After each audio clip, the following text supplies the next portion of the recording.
It was bad. Anyway, we are live. We're recording now. We don't need to keep on jaw-jacking about that. Welcome, my friends. Welcome back to the Krieg Dominion. I am Omar Krieg, your Lord and Commander of the Krieg Dominion, and your host for this, the 21st episode of Along the Frontier, an Alien RPG campaign. I am joined, of course, by Rodance, Luke, and Kane. Let's check in on them, see what's new and exciting for them. We haven't been together in the last 2 weeks because last week, frankly, I got turned into a dried-out husk because of, that big round yellow thing in the sky and exceedingly high temperatures, but I digress. Since we haven't been here in the last 2 weeks, let's check in with our fellow players, see what's new and exciting for them over the last, several days. Meanwhile, I'll just be over here, rewarding the Infinity Hugs intramural basketball team for their winning of the first Face Hugger intramural basketball classic. That was a really fat mouthful of shit to get out of my mouth. I've really got to start thinking about these things before I type them up. Rodance, I know you got fill-in-the-blank shit going on. What's new and exciting for you, my friend, over the last couple of weeks?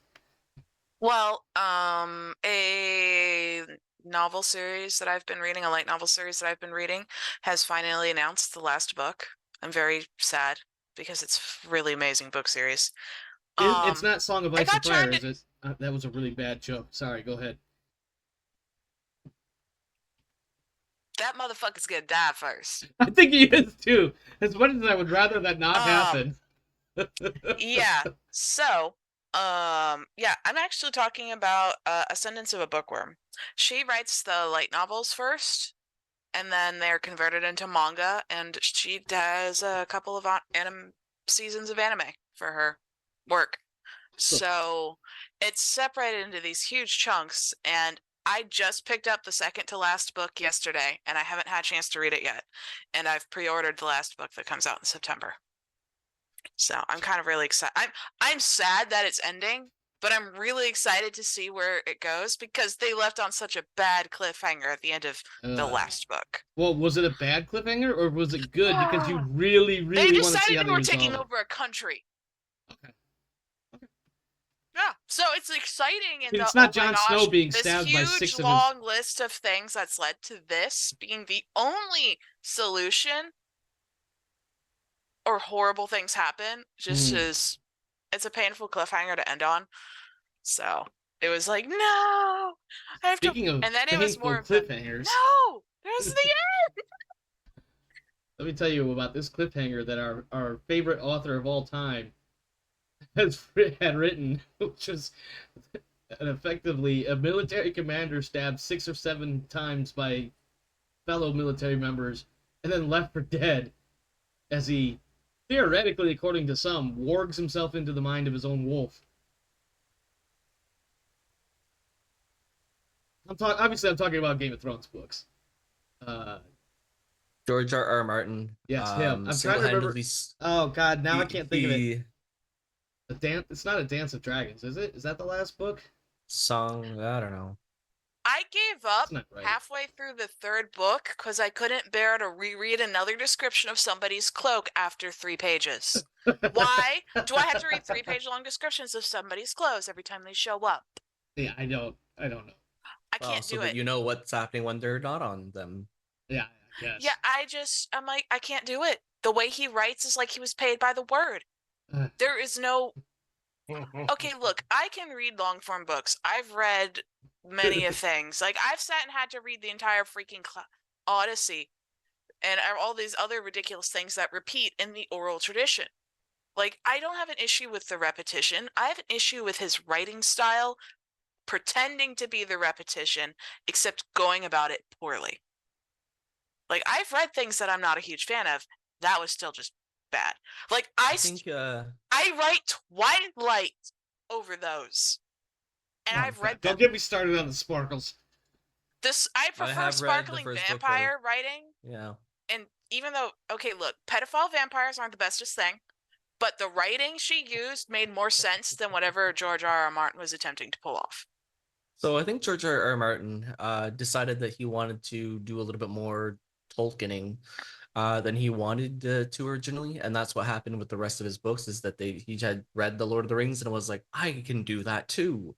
And No, you really can't, my friend. no, he I can't. much But prefer the HBO series because it works Well, so well. they finished the series first off. I preferred this last season still more than I did those books. I'm like, do I need to see this many boobs and heads cut off? maybe. Nah, I mean, I'm still better I'm than those okay with some books. gratuitous violence, but that's I just mean, me. I was more cool with the random gratuitous violence and sex than I was trying to read those books, and that's sad. Luke, we dawdled a little bit there because we got Mr. Martin brought up, but please, what's new and exciting for our favorite Canadian on the show? Well, I'm glad that someone considers me a favorite Canadian, but this is a much better book. It is Bloody Rose. It's written by Nicholas Eames, and it has gratuitous violence and boobs, and it's only one book. So It's only nice. one book. That's a selling point. Like Um, for some authors and for some stories, being decisive and making it one book is a benefit. it's good. Other than that, I started the preparations to begin the system of making chainmail, and that is my new hobby. Nice. Yeah. Tell you right now, if you're using the Rogue has some machines experience in this. that calls for the eye protection, wear the freaking eye protection, for one. And two, do not ignore the blisters. I feel like Use these the are valid pliers. tips coming from someone Yeah, who has use the done. pliers. Yeah, coming from someone who I know has Also, done some chainmail start with work. aluminum. Chainmail, stainless steel hurts like hell. Oh yeah. That Yeah, I'm starting with also aluminum. sounds solid.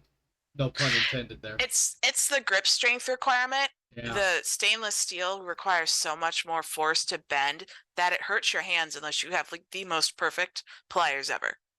I still have scar calluses on the insides of my fingers From them from popping? just from just the bending back and forth Oh because wow. it tore so deeply when it made calluses that Oh, they're man. still there years later. Ooh. Well, good luck on your chainmail expedition. Yeah. That's not the right word, but endeavor. There we go. Yeah, thank you. Can't wait to see what you come up with. Kane, besides a big giant jug of water, what's new and exciting in your world? I take it nothing. I mean, we talked about it earlier, but yesterday doing the last episode of a show that I've really enjoyed being on. It's sad that it's over, but it makes sense. It's done now. I started to watch it last night, but yeah. That was the finale. Oh, we're doing an epilogue episode for catharsis for everybody involved. Yeah. But that was the finale of the plot. That's the end. Nice. Well, congratulations. I don't know. I will say this, and I've been trying to hold out on saying a lot about it, but I started watching Stars Without Number about the time it started going live. I think I waited a few weeks before I started watching, and I got up to probably like episode 12 or 13 or 15 or something like that. And then for one reason or another, I got off of it and went on to other things or what have you. So now that you guys are up to like episode, somewhere close to 40, I believe, I'm so far behind. But it's always a good thing. I don't know how many episodes. What's that? I don't know how many episodes. I just kept playing. But I will say that when you do have a campaign that reaches something of a successful completion, as opposed to a campaign that ends because, schedule conflicts, players can't stand each other, whatever the case might be. When you actually get to a point where the campaign ends more organically, that's an accomplishment, I think. And I really enjoyed it. It's one of the best campaigns that I've been in. Amazing. It's sad that it's over. Yeah, I'm sure that's a thing. Unfortunately, well, I always say that because, like, in my experience, I can't recall like actually making it to the end of a campaign as a player or as a GM at this point, because Blood and Glory made it a handful of years. That was the Pendragon campaign that I had. what other games? What other shows did I have? I had that. I had my Traveler 2300 that ended abruptly, but we were able to kind of force feed the end. Basically closed out the current active storyline without actually completing what I had planned for the whole thing. And then I feel like there was another show that I had running for a little while that just didn't go very far, and now I can't think of it. GTL is coming to an end, or at least the season is. I'm not sure if we'll come back for the next season, the final season that I wanted it to do. But anyway, yeah. The fact that you guys completed it is, I think, an accomplishment, and I will stand on that hill, screaming loudly, profusely. Profusely. Which, I mean, you Yeah. know what? In AP's, I don't know, to his credit is probably the best way to phrase it, but to his credit, he does get to end his campaigns more often than it seems to not happen. So I remember playing a Dungeons and Dragons game, and the DM was like, "Okay, so what do you do, Luke?" And I'm like, "Oh, I'll do this." And then it was involving a drake, and the drake had picked me up and went off over a cliff, and then my character fell, and he's like, "There, your character died." And I was just not subtly given another option to roll another character, and I was like, "Oh, okay." oh, that's how we're doing the end. Okay, then I guess. I'll Wow. see you guys next time. Oh, wow. All right. Well, I have little new things. I have a new AC unit that just showed up today that I got to put together for my bedroom because the one I have in there is probably about, let's just call it what it is. It's not reliable anymore. Let me see. What else? Oh, Rogue Trader is starting tomorrow. Knock on wood.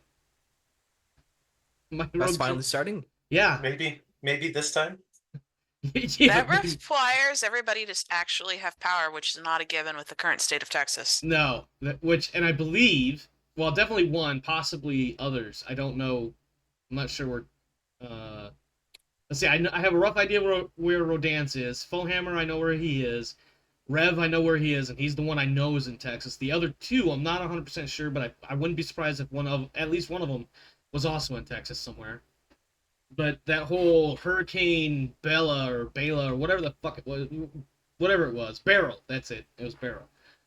Rolling through last week really did some craziness, and apparently, allegedly, according to some who would know better than me, the power company in that area is not exactly the best when it comes to running a power company. Apparently. That's what happens when you let them focus on profits. Yeah. Well. At any rate. Do we need to do any talent rolls or any other sorts of things like me dragging and dropping stuff onto your characters? Because I feel like maybe we do. That's a great question. I see a note in here that says rapid fire, but that may or may not have already been dropped. I got smart, and I think I wrote it on my sheet. Let me look at my sheet. I need to add rapid reload and rapid fire to Watts. All right, so let me do that really quick. So first we have. I will be right back for just a moment. My delivery has arrived for Doms. Awesome. Oh, damn it. Does she say rapid fire and rapid reload? Yes. Okay. That one. Rapid fire and rapid reload? Yeah, Yep. Looking at the chat history, it looks like she rolled for both of them, got them. So. Just 2 mag dumps in a 10-second span. Well, is it reload takes, like a the full reload action makes, or slow normally action? normally reloading is a full round action. Yeah. Yeah, okay. Now it's a fast Oh Oh my action or god, something. for me, Yeah, now it only takes one action to do. I fired a 16 gauge once. It took me a full 2 minutes to load that one shell back into the tube. I should not be laughing. And how much of the time was spent sitting on the floor going, ow? Well, a 16 gauge. Sorry, go ahead. It just kept opening up again and being like, okay, and then it like shoots the shell out, and he's laughing at me, and I'm like, I don't know how the thing just opened up again, and he's like, this is This is hilarious, but not safe. And so I'm trying to figure out how to lock tube in position, and finally I did, and it took like almost 2 minutes to load it, and I was like, this is probably not for me. I will admit, the one or two times I fired a shotgun, the whole loading it and racking it and all of that, like I cannot tell you now what the proper, by the book procedure is. I love shotguns. But it's also Basically, been like close to 30 years since I did any sort of shotgun stuff. And that was literally me and my stepdad on the side of a road somewhere. No, I love shotguns. I own multiple shotguns. I love playing with my shotguns. Nice. I like them more than rifles. yeah, I Shooting tried to clays with fire. shotguns is highly entertaining. Yes, I will agree there. It is. Clays are fun. Yeah, I tried to fire a Um, bolt action, and I actually released the shell that was in there, and he was like, "You're now not loaded," and I'm like, "I don't know what I'm doing." You know what? Taking a peek in the chamber is never a bad idea. Just gonna throw that Yeah. one out there. And to be clear, So- I said chamber, not the muzzle. That's always a No. bad idea. The only time you do that is when you know the chamber's clear because you're cleaning the damn thing. That's the Well, only first time. you gotta dig the barrel into the ground. Okay, I'm Because gonna stop you there because there's a part of me that's screaming loudly in my ear right now. There's so much emotional pain. yes. All of my internal NCO and instincts are just kicking and screaming vehemently right now. So Yeah. the correct response is you put it down gently, you back away to a safe distance, and you summon a responsible adult.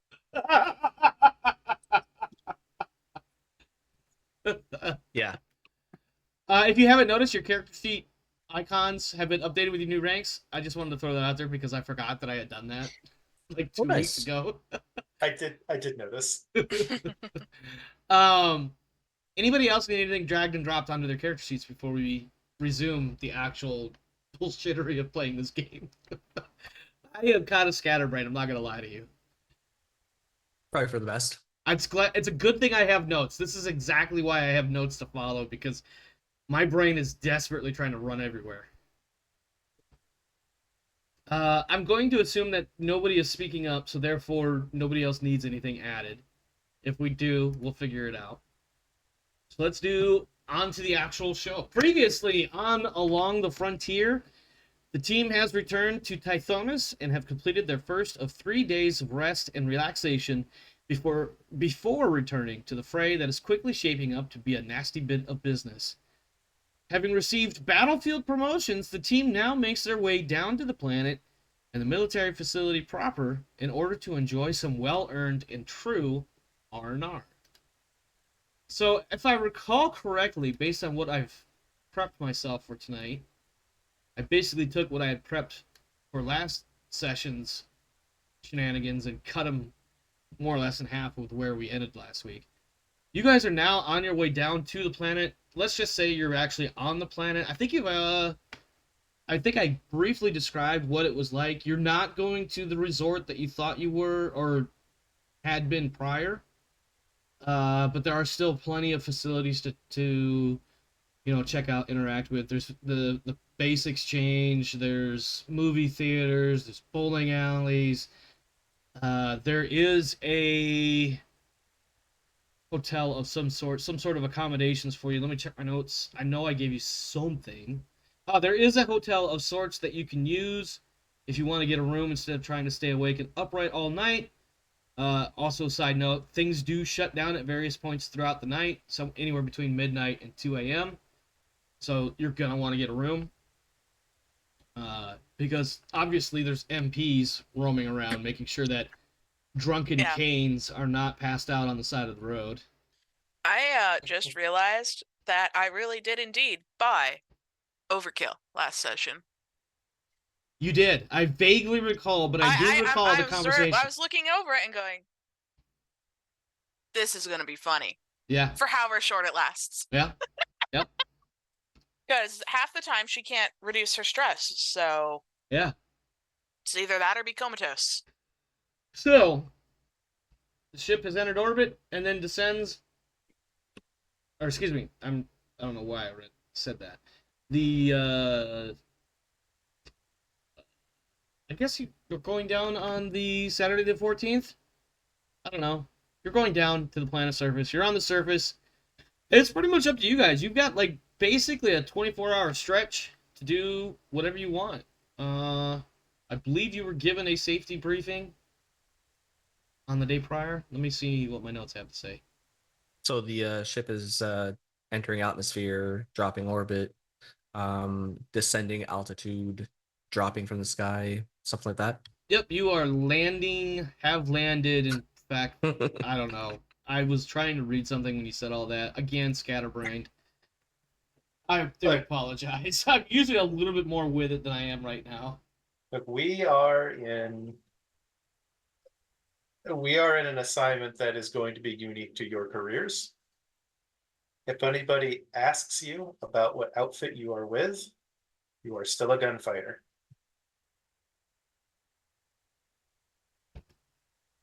That's a fair point. Yes, Sergeant? How How does a sergeant refer to another sergeant? Is it still in yes, the Sergeant? Marine Corps, No. you call him Staff Sergeant now. Yes, Staff Sergeant. This kind of assignment is the sort of thing I grew up on. But what we're doing is not happening. If anybody wants to look you up or send some sort of angry message to your leadership, it'll go to the gunfighters. And they'll have instructions on how to handle that correspondence. And anything you do that gets you in trouble that has to go back to the gunfighters is going to be up your ass 10 times harder. So try not to draw attention to yourself. I forgot what our assignment was. You guys We- are working we- almost we directly work for for the General general. Pearl. Your Yeah. orders. So basically, you work directly for her, but your orders come from Colonel Arnold. Yeah, I remember that, but I thought we were going for R&R, not for a mission. Right? Yeah. No, We you are. are on R&R, but your duty status, as far as Marines are concerned, you're not Oh, I see. technically part of the gunfighters unit, the 33rd MEU. You're now, although it's not necessarily well known because of various security classifications and whatnot, you now work directly for the general. And your orders come from her through Colonel Arnold to Staff Sergeant Pike. Okay. No, because of the all the classified stuff we're working on. It's like a cover story. We were gunfighters, and as far as anybody else is concerned, you're still a gunfighter. Correct. Yeah, so And you probably would have the had orders some are sort of semi-official briefing, if not an actual briefing. And it's not that we're doing a job down here, it's that you're going into a general population and you're not stationed there. So inevitably people are going to ask curiosity questions to figure out who you are and what they're supposed to do around you. Oh, okay. So, Imagine, well, if you don't have much experience with the military, this may seem a little odd, but imagine like the Special Forces here at Fort Lewis, which is the military installation near me, they generally stay within their compound for any number of reasons. But every now and again, they could be wandering around Fort Lewis proper, and most in people... general uniform. Yeah, or in whatever. uniform, because Out of maybe uniform. whatever the case may be, and the general person or soldier or what have you that sees them might have some dumb questions like, "Oh, hey, who are you? What are you with? And what do you do?" And obviously, they can only answer so many of those questions. Yeah. That's what, effectively, that's what Pike is telling you. Okay, that makes sense. yeah, otherwise have a great time. Catch up on Okay. stuff that we don't normally have available on the ship. If you can't carry it, it's not coming back with you. But if you can carry it, it can come back with you. Warren is pretty strong. Yeah. So whatever you can carry can come back with you.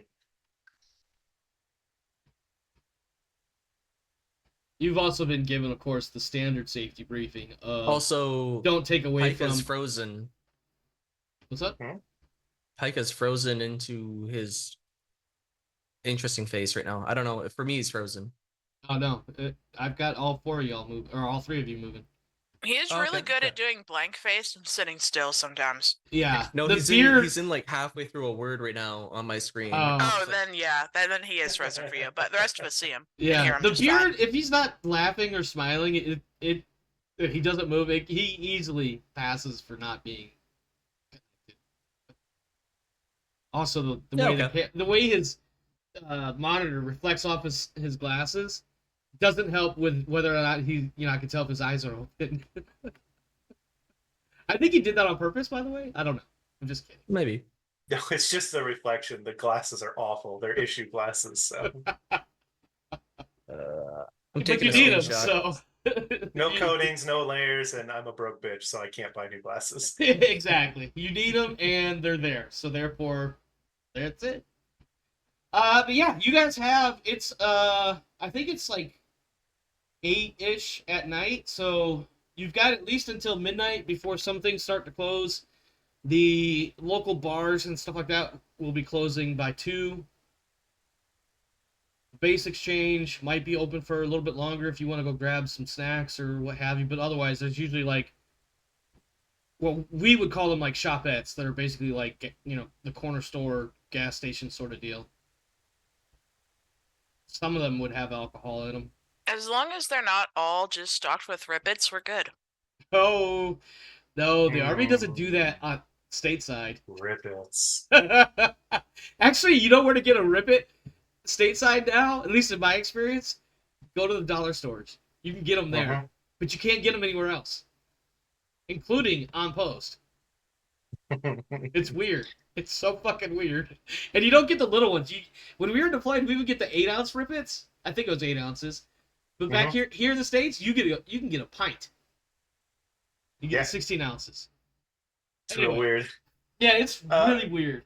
What's the weather like here? I don't recall any particulars about this planet other than, if I'm not mistaken, there is like next to nothing for a biosphere.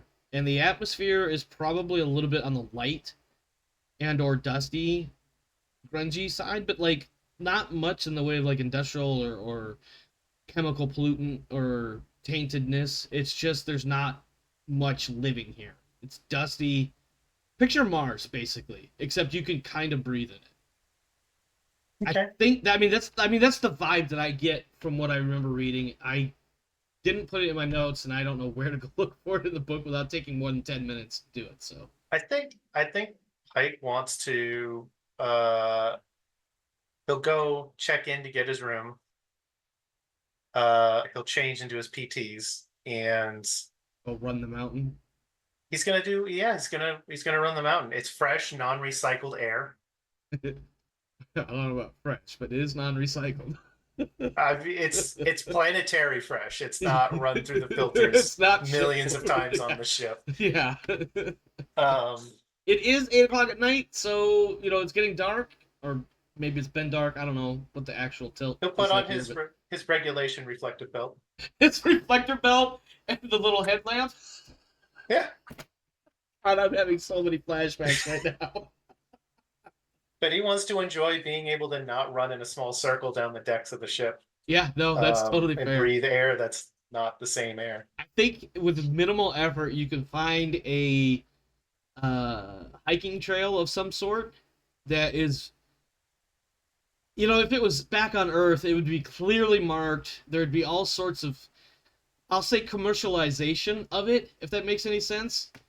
But we're not on Earth, and it's a bunch of grunts that did it. So where it's marked that you're still on the trail and where it's marked that you're about to come off the trail aren't very consistent, aren't very good. It's just engineer stakes with engineer tape and sharpied onto the stake how far along you are on that trail.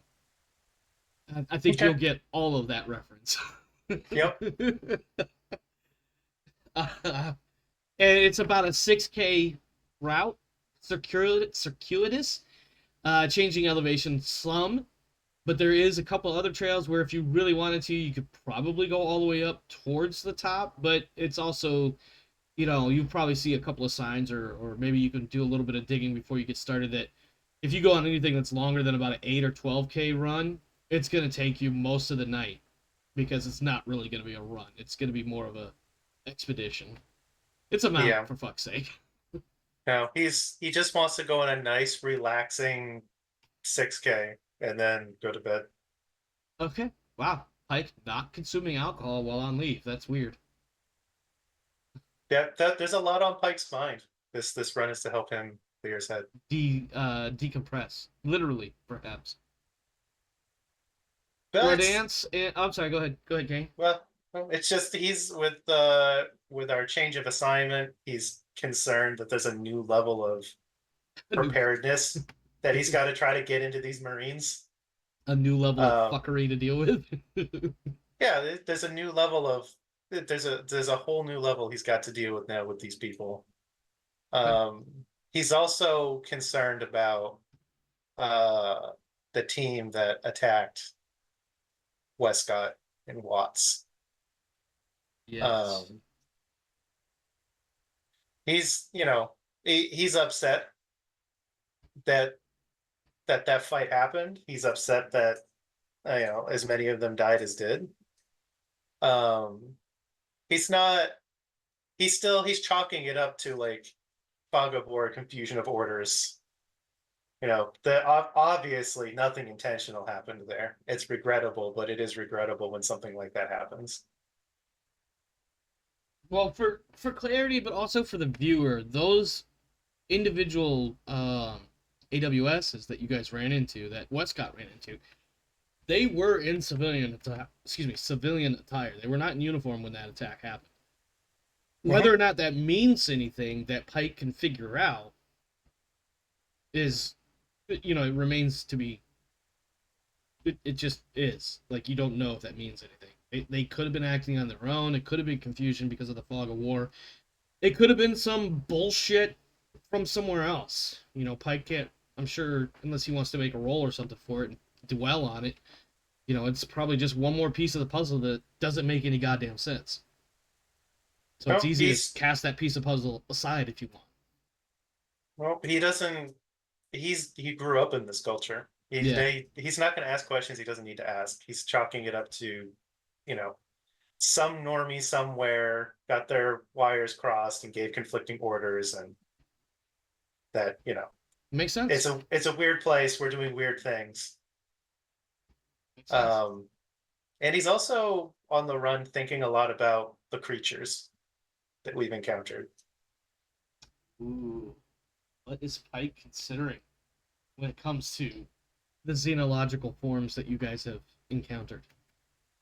He's not thinking of anything conspiratorial. He's just thinking like. Okay. Yeah, he's thinking about like, because it's a proud tradition for the colonial Marines to go places and deal with like hostile plants. Oh yeah, yeah. There's small critters that are getting in and eating the cattle. Go burn them out or something like that. Bug hunts and whatnot. Yeah, like the bug hunts they're used to, but this is a whole new level of bug hunt danger. But he's like, for how vicious those things have been, like, where might they have come from? How many more are we going to have to deal with? Are we going to have to, like, is our information going to help prepare other Marinians to deal with these things in the future? Like, that sort of stuff. And why is there a certain level of similarity with these aliens from one planet to the next? But that's part of his, like, where are they coming from? Yeah. Is this going to be a bigger problem that, the Marine population as a whole is going to have to deal with? Like, how are they spreading? What are these things? And he's trying to just keep a clear mind, process all this stuff as he goes on a run with fresh air. Okay. Luke? Rodance? Who's next? Rodance is stuffing her face right now, so I think Luke is probably the best bet, but I'll leave that to you guys to figure out. Yeah, I think as far as like Warren and Winston are concerned, they're trying to take this as an actual amount of downtime, but they're going to wonder where Pike is for buddy-ishness, but he's probably not going to be able to be found, so they're going to be probably trying to keep face amongst themselves. But he would have been pretty open. He would have been open about telling you guys where he was going. That you were going to go run such and such trail. Yeah, okay, that makes sense. It's like, this is the room I'm checked into. If you need anything, I'm going for a run. This is the trail I'm hitting out. You can join if you want. If you don't want to, then I'll probably be back in like 2 hours, maybe. They're going to take this as rest then. Okay. So just to point out, like, if you think of this base as kind of like any yield small town anywhere, Yeah. Any facility, theaters, bowling alleys, skate parks, whatever, gas stations, you can get alcohol. Obviously, walking around with open containers is probably going to be frowned upon, but also if you catch the cops before they catch you, you can do whatever the fuck you want. They definitely go bowling. I can see. Listen, when you show up at the bowling alley, you're not the only Marines, and very clearly, you're not the only Marines there. There's a handful of others in uniforms. They got their tops off, so they're all, you see their t-shirts and camis and whatnot. And there's a couple down, a couple aisles down, and there's some civilians that look like they might be military family, or a couple more civilians that are definitely military. What's the word I'm looking for here? Military adjacent. Contractor. Yes, contractor. I wanted to say military adjacent, but as soon as I did, it didn't make any damn sense. Yeah, so there's a handful of lanes, and yeah, there's a small snack bar that's got, you can get some cheap, the space 80s version of Miller Lite, by $5 a pitcher, couple of small plastic cups. $5. That's like It's cheap night. $8 here. It's cheap night and it's cheap beer. But it does the job cheaply. It's like $8 here. In fact, I'm just gonna call it now. It's not. It's Mueller's Light, and that's their tagline. Mueller's. It does the job cheaply. It'll get it done. Yeah, that's it. No, that's it. It'll get done. I'm pretty It's sure beer. somebody's copyrighted. Pretty sure somebody's copyrighted "Get Her Done." So I think it'll get done. It's their line. Maybe it's like one of those. I can't think of any beer that's done this, but one of those commercial, or one of the, like, their branding is the hard worker, the wrench turner, the hole digger, those kind of guys. That's who they cater their cheap shit beer to. It'll do the thing. It'll get done. And it's just some dude where he's probably got like a cowboy hat and cowboy boots on, and you just glug, glug, glug. It got done today. Yeah, it's like the meme that I saw. It was like second most expensive, second cheapest wine. No one orders the cheapest wine; they order the second cheapest wine. That's amazing. I gotta remember that. I should probably write that down. I'm pretty sure I have vinegar in my kitchen right now that's more expensive than the cheapest wine. I mean, That's not hard probably. to do. No. Lost you guys are- Valley. It's not the cheapest. It's not the cheapest. Damn close. Like in parentheses right under, but it's damn close. Oh yeah, so Yeah, you guys are bowling. You getting some snacks, maybe some, cheap greasy pizza or hot dogs. The hot dogs are super greasy. Like the buns are like almost disintegrated by the time you get back to your little aisle or not aisle, your lane. They basically turn into corn dogs, where it's Except it's not cornbread. It's like white bread that's like fucking just greasy, fattened up, soggy. Yeah, Like cornflakes after you leave them in the milk too long. Oh. Yeah. That was a really bad one. I'm sorry. Cornflakes. Everybody right now is just like, yeah, ew. Yeah, it's greasy cornflakes with ketchup. I got it. Yeah. I'm sorry, guys. This heat must be really kicking my ass today. I'm gonna blame it on the heat. Ass. That's what it is. It's a good thing we're having a downtime show. No shit. Alright. Rodance, you're two crazies. What are they up to? Is my wounded crazy even allowed off the ship right now? Oh, that's right. Probably not. He is, if I'm not mistaken, Probably. he's still. In fact, he needs pissed. at least a medical roll to get through the second day. That's still not. Well, no, he quite has the it like same day. 2 more days, at least up there. Yeah. So yeah, Okay. he's up there. But Wescott then is where? Did she go with the other 2 W's to go throw some heavy balls down a lane? Did you No. come on this run? Ooh. No, she probably wouldn't have. She probably would have walked into the liquor store, walked back out with an inappropriate amount of alcohol, checked herself in the room, and started drinking. Oh shit! She's the one that She walks doesn't out even with trust 3 going pints to a or bar. 3. She's the one that walks out with 3.5 liter bottles. with the Okay, intent of drinking she's them all like herself. 5 foot nothing. Yeah. So she could probably Oh. walk out with one, and it's still an inappropriate amount for her.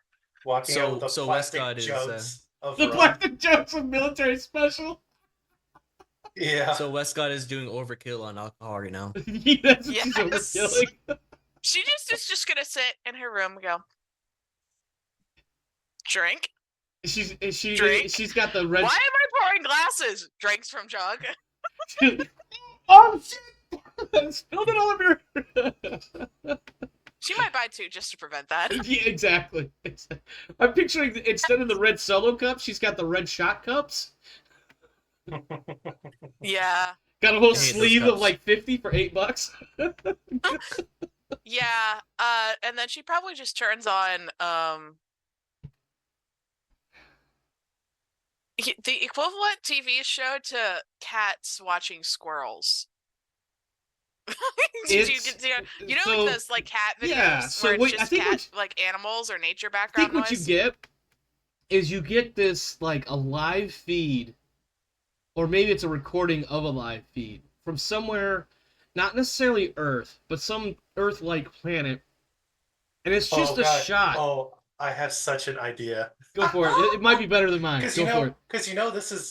these are going to be marine channels, Yeah, right? yeah, Because it's Oh. not public broadcast. yeah. It's So they're gonna AFN. have they're gonna have a relaxation channel where they're gonna be like in the background is the relaxing like meditation voice, and it's Yeah. just random nature snapshots of like critters in the wild or Yep. like beach views and just on constantly. That's the whole channel. Yeah, and for like It's 15, each of them runs from like, it's almost like they planned it randomly. So it's like anywhere from 8 plus 1d6 minutes is one segment, and it'll be like a forest shot. And you'll see a deer or a deer equivalent. Maybe a rabbit will hop up and sniff the camera and then bounce away. And then like 8 plus 1d6 minutes later, it shifts to a beach scene, and a seagull flies overhead. And maybe for a brief moment, the waves have like a break, and it looks like a dolphin's fin, but you can't really tell because the camera's too far away. And then 8 Yeah. plus 1d6 more minutes, it goes to like a park scene, and it's nobody's around because maybe this is like during the busiest part of the workday, and it's just squirrels and a duck or two wandering about. It's You got had that, me that at a- weird meditation voice is Yeah. changing each Yeah. time, Yeah. giving you the same meditation lines while Yep. you're drinking. Yes. You had She's me at drinking deer to meditation voice, people. I had you a deer equivalent. It Yeah. looks like a deer, but the fur is weird. It looks like, for lack of a better way to put it, it goes against the grain. I don't understand how that works, but it's a deer It equivalent. just runs backwards. Like Just it's, runs it's such a backwards. weird. It runs to the car. Oh, that's what they do now. They run away from cars. Yeah. These ones actually have half a brain. Oh, Yeah. that's a really bright light. Let me run away from it.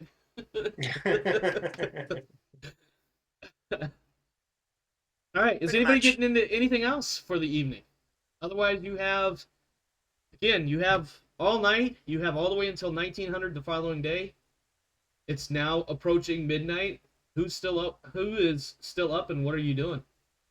So I guess Warren and Winston are probably going to be like wrapping up their sieste with the bowling. More or less inconsequential what they did. Yeah. But they're gonna wonder where Wescott was with all this time, because they're like, well, she should have been like with us at some point. Yeah, I So think maybe you go guys check are. in. I think you guys. It is are, unusual for her to not talk to you. That's a valid. In fact, either one of those two should roll a wits roll, just for shits and giggles. There's no real like, this isn't life or death or anything. And if it would be convenient and funny, Pike can roll into billeting at the same time they're coming back to find Wescott, and his PTs with his midnight chow takeaway box. Yes. I think that would be hilarious. That would be amazing because you come straight from the trail. You're all dusty and sweaty, and somehow the dust and the sweat have mixed. So there's like rivulets of sweat through the dust on your ankles, and then like you've got a big splotch of dust on your chest. We and you refer just to that walk as in- grimy. Yeah, and you walk into the chow hall to get that midnight chow, and you get it in a to-go box. And some reason, for some, you don't really know why, because when somebody says to-go box, you usually think of white styrofoam. No, you got the yellow pressed cardboard box. You know what I'm talking Everything's about. cheaper in Yeah. space. And so, you did succeed that wits roll. So I think, yeah, somewhere as you're finishing your last round of bowling, your pitcher is getting pretty low, and you're thinking about, all right, well, I'm not quite buzzed. I've pissed 3 times, but I'm not quite buzzed. What do you think we should do now? And it dawns on Winston Winston. yeah, it dawns on Winston that your squad leader isn't around. Sergeant Wescott is strangely not talking your ear off about something. And it feels really weird. It's almost like you stepped outside without your jacket on. Okay. Do we Or even you forgot know- to. It's like that niggling feeling of you forgot something. Yeah, Like it bugs you in the back of your head. Yeah, like like something's you clearly left your missing, but you don't know wallet- quite what. You left your wallet on the table next to the front door because you had it in your hand when you put your jacket on, but you set it down.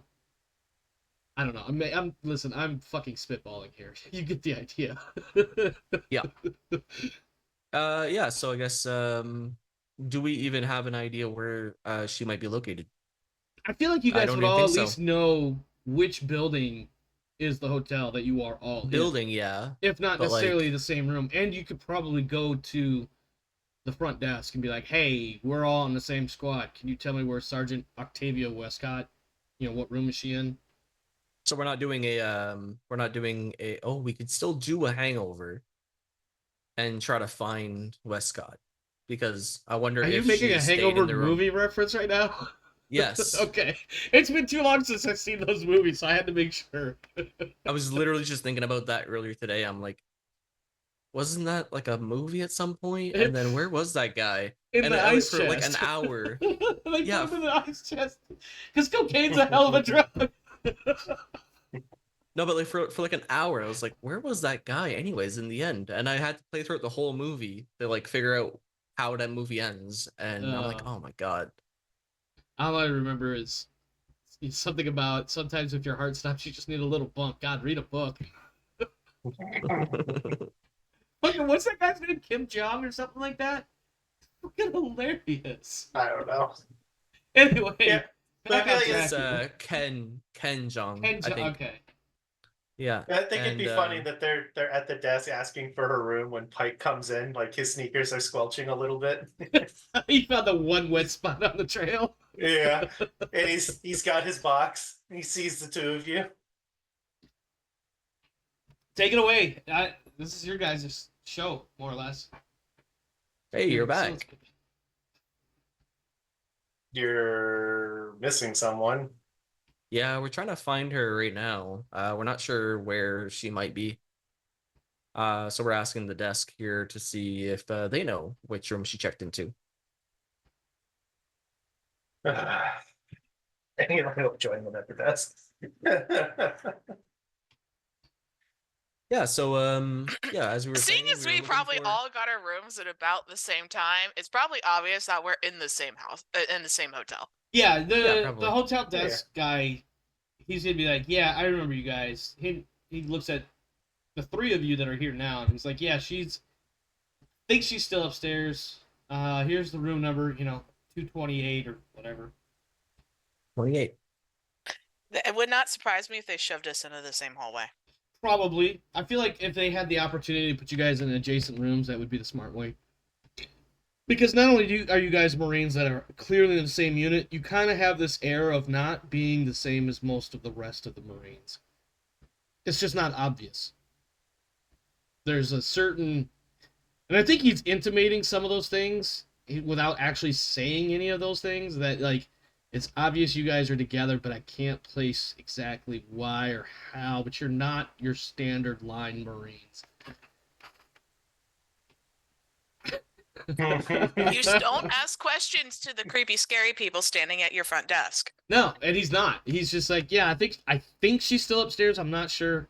She did leave, and she came back, and she's in room 228. And I'm not about to stop you guys from checking on her.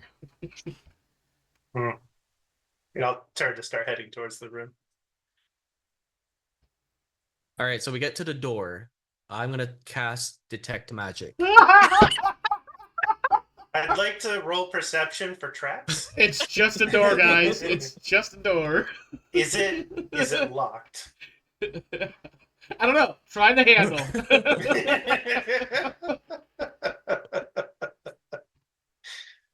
I love how that took us Hotel room 20-something doors episodes. automatically lock unless you're in Shady Land.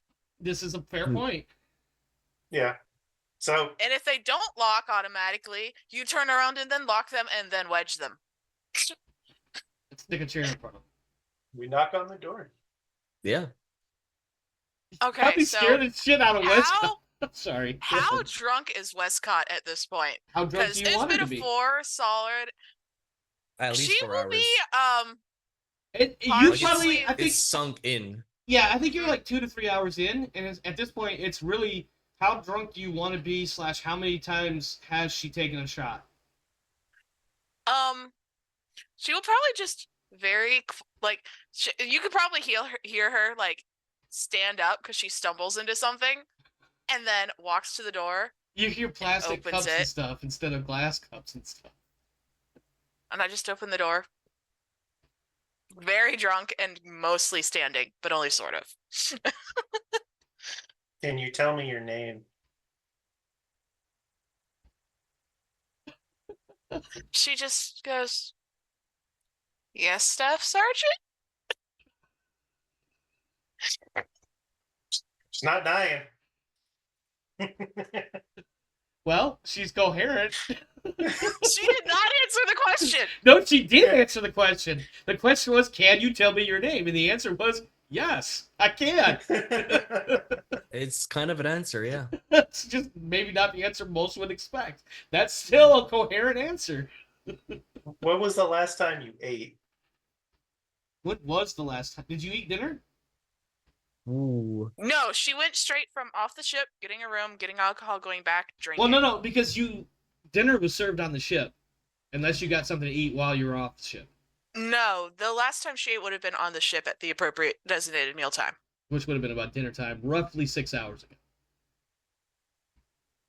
So yeah, no, you haven't eaten. No. I mean, you had dinner, but at this point, it's She doesn't even like verbalize. It's just no. No, head nod no, or head shake no. Pike just like pushes his way into the room. And he like opens up his box. And he's what's like, in the box?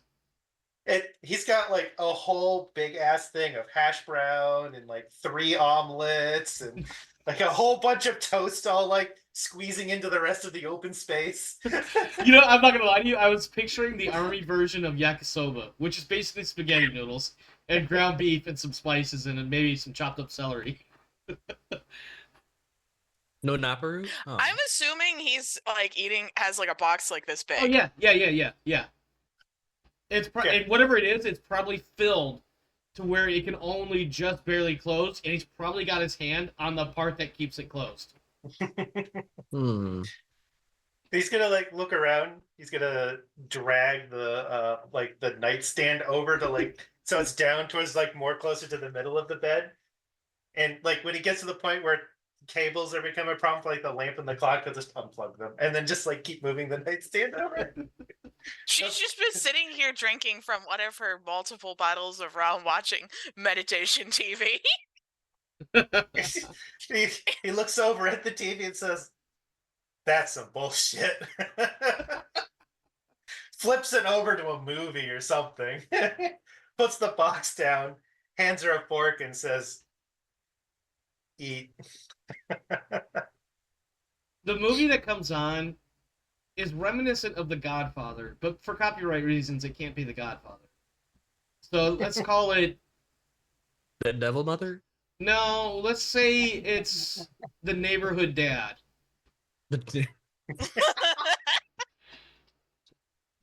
Oh, And then it'd be great and like if as a it's just subtitle, play- and then as a subtitle, La Cosa Nostra. Yeah, it's just in Spanish. Well, no, Like- that's Italian for this thing of ours, which is basically the mafia.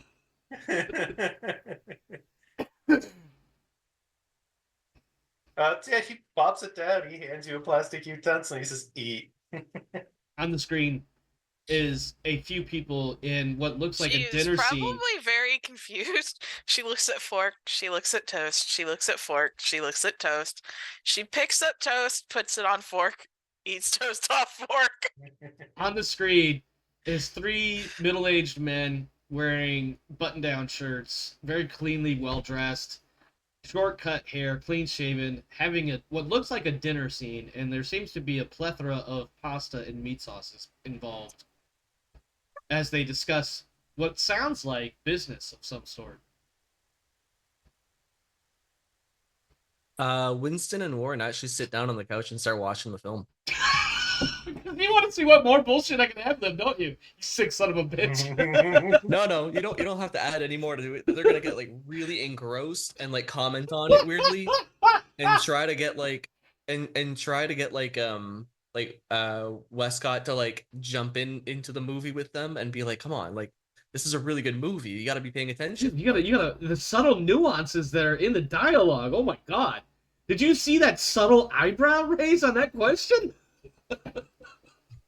She probably just looks at them, eats another like weird bite of toast, A drink, crouton of toast. Yeah, looks at cup in empty disappointment, jug, pour, the very suspiciously I don't want to make a mess pour. Oh yeah, the The- very the slow I'm- one. I'm uncertain which of these cups is real pour. Yes. Yes. Been there. She Yep. kind of looks around. She pulls the other jug out from under bed, hands it to Pike. Like, She you're bought- responsible. And if she definitely bought an inappropriate amount of alcohol.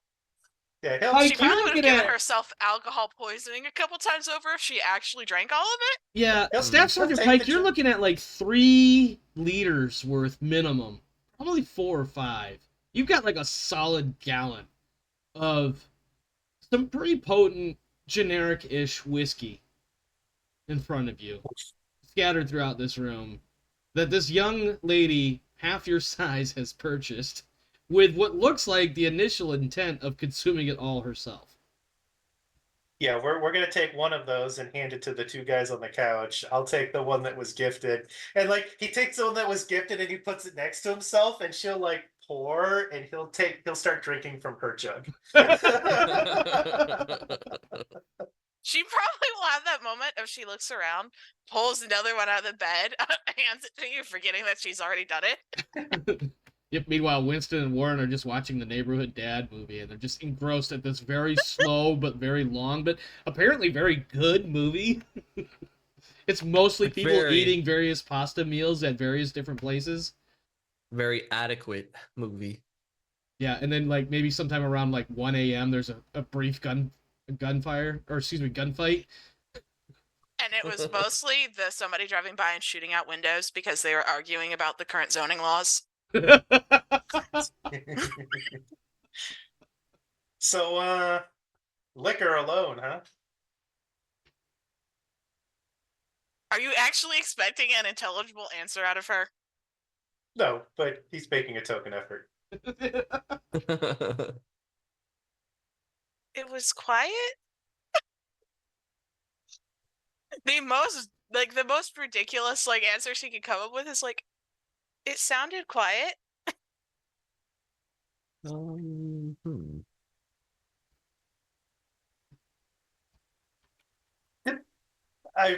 Pike shrugs to that, just drinks and continues to eat.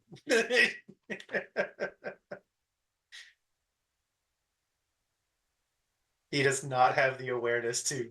He's just like, okay, well, you gave me an answer, so at least you had an answer. Mhm. He's checked off his suicide box. He thinks everything's fine now. Of course he does. Of course he does. Yeah, I think Winston is going to continue observing the situation while distracting Warren, and hopefully have some of the boxes checked off himself as the medic of the team. Let me see here. You want to make a roll? Yeah. Yeah. Medical aid, 1 success. What were you Yeah. were attempting to ascertain her mental state? Yes. Just it appears to be just generic decompressing from a couple of days worth of absolute fucking bullshit. Some Okay. of that you I don't think witnessed. he was involved in her previous conversations of how much he really is upset about it. So No. it's yeah. The only thing probably that's a little suspicious is saying that she was wanting something quiet is normally an indicator of something is not quiet. And she is not very happy with the fact that she is having nightmares and other varieties of unpleasantness going on. Oh yes, the nightmares. Yeah, something's going on. Mm-hmm. But Winston can't tell like from 1 success what's going on with that. Mhm. Yeah, to you it just looks like generic level. The last couple of days Stress. have some bullshit, and I just want to let go for a little bit. Perfectly Yeah. normal. And she very carefully collected alcohol to drink in private after the discussion of we're not allowed to talk to people about what we do. Yeah. She I did wonder put if some some thinking into it. I wonder if some NACRA leave would help. Probably not with the alcohol. Not right. I was just gonna say, yeah, not right now. that only Maybe works if later. she passes her check that day. Yeah, Hmm. that is true. But nobody knows that in game. That's just a game mechanic. I'm sorry. I was explaining meta. On the That's screen, just your a movie game mechanic. has on the screen. The movie has what appears to be the climactic gunfight between an older member of the family and several younger members that appear to be attempting to take over the family business. The old man wins and is sad, like deeply grieved that one of his children and his nephew are now dead. He had to kill him in order to survive. But sometimes that's just the way the business is. Warren I'm totally and making Winston some are bullshit up. hugging I and have sad. no idea how close to The Godfather I am. I'm probably way the fuck off. I've never watched it. No, I've watched it. It's not how it ends at all. But No. But that's the no. end of this movie, which is only meant to be a somewhat similarity. Reminiscent. Which is very distinctly not The Godfather. Yes, For copyright exactly. reasons. Yes, exactly. So my 2 characters are like now hugging, sad, and like, oh no. And as the credits, so on the screen, you know how like some TV channels will have the credits will start and then they shrink them down to a tiny corner of the screen, and you get like Oh, yeah. advertising for other things. It says coming up next, La Cosa Nostra, Part 2, the next movie, and it says, and then underneath it says it runs from like 1 a.m. to 4 a.m. commercial free. So it's like a 3-hour fucking movie with no commercials. That's horrible. I love it. I'm hamming it up. I'm sorry. All right, so either A, it increases Wescott's stress, or it decreases Wescott's stress because it's just a constant drone. Yeah, exactly. I don't know which one, to be honest. Yeah, don't worry. Yeah. I'll let you guys have another little bit of dialogue or whatever. And if the movie's still on the background, I'll come up with the next couple of scenes. Totally Yeah, ad-libbing some so- bullshit right now. I think at this point Westcott is through several pieces of toast because she's just very carefully eating them off of the fork. So she like carefully grabs one, stabs it onto fork, eats it off a fork. I like how you grab the toast and then you put it on the fork and then take a bite. Yeah.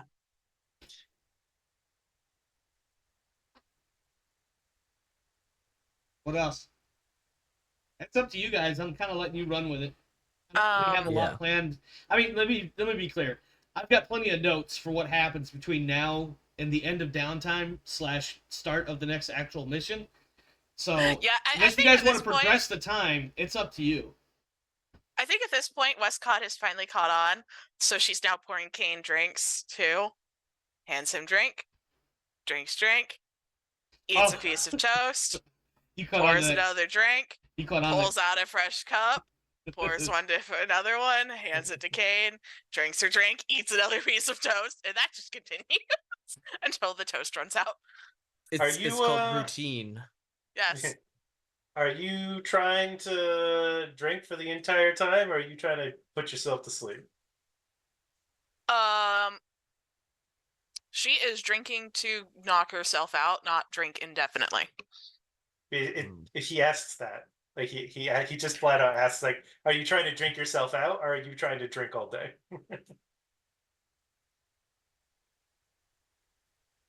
Quiet sleep would be nice. He nods, like, that's totally cool. That's totally healthy. It's like, all right, cool. And he'll drink with her until she blacks out. So the irony of it is drinking yourself to sleep actually doesn't help with dreams or anything. That typically makes it worse. Don't remember them. Yeah, they tend to be more unfortunate and disjointed, and your rest is not as effective because you don't get to do the full REM cycles while you're I, as a person, I know that. Yeah. But Pike, as a person, does not. So yeah, I as a hasn't been person have to know taught that too. I was this close of looking for the suicide checklist, and I was like, I'm not gonna Google that. Just tell me you're an actor on a show. You needed some references. Yeah.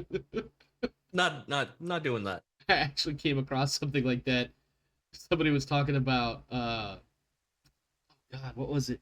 Oh, they were talking It's about like TV tropes, and there was Yeah. a couple of mentions of like sacrifice and a couple of things that required like a Google lookup. They're like, I am not looking that up. That's gonna get me on a list. Oh no, I'm on a list, and what you're talking about is absolutely true. It will put you on a list. I'm on that list. I'm on enough lists. I don't care anymore. Yeah, I'm Yeah. like, if they're gonna ask, I'm gonna have answers. They may or may not like them, but it's not my problem. But yeah, Pike being plans a to- writer is funny. Yeah. Pike plans to stay there and participate in her drinking herself out. He's gonna stay. He's gonna stay until she's like soundly sleeping, so he can wait for to see whether or not she ends up going through a vomit phase or something before she actually falls asleep.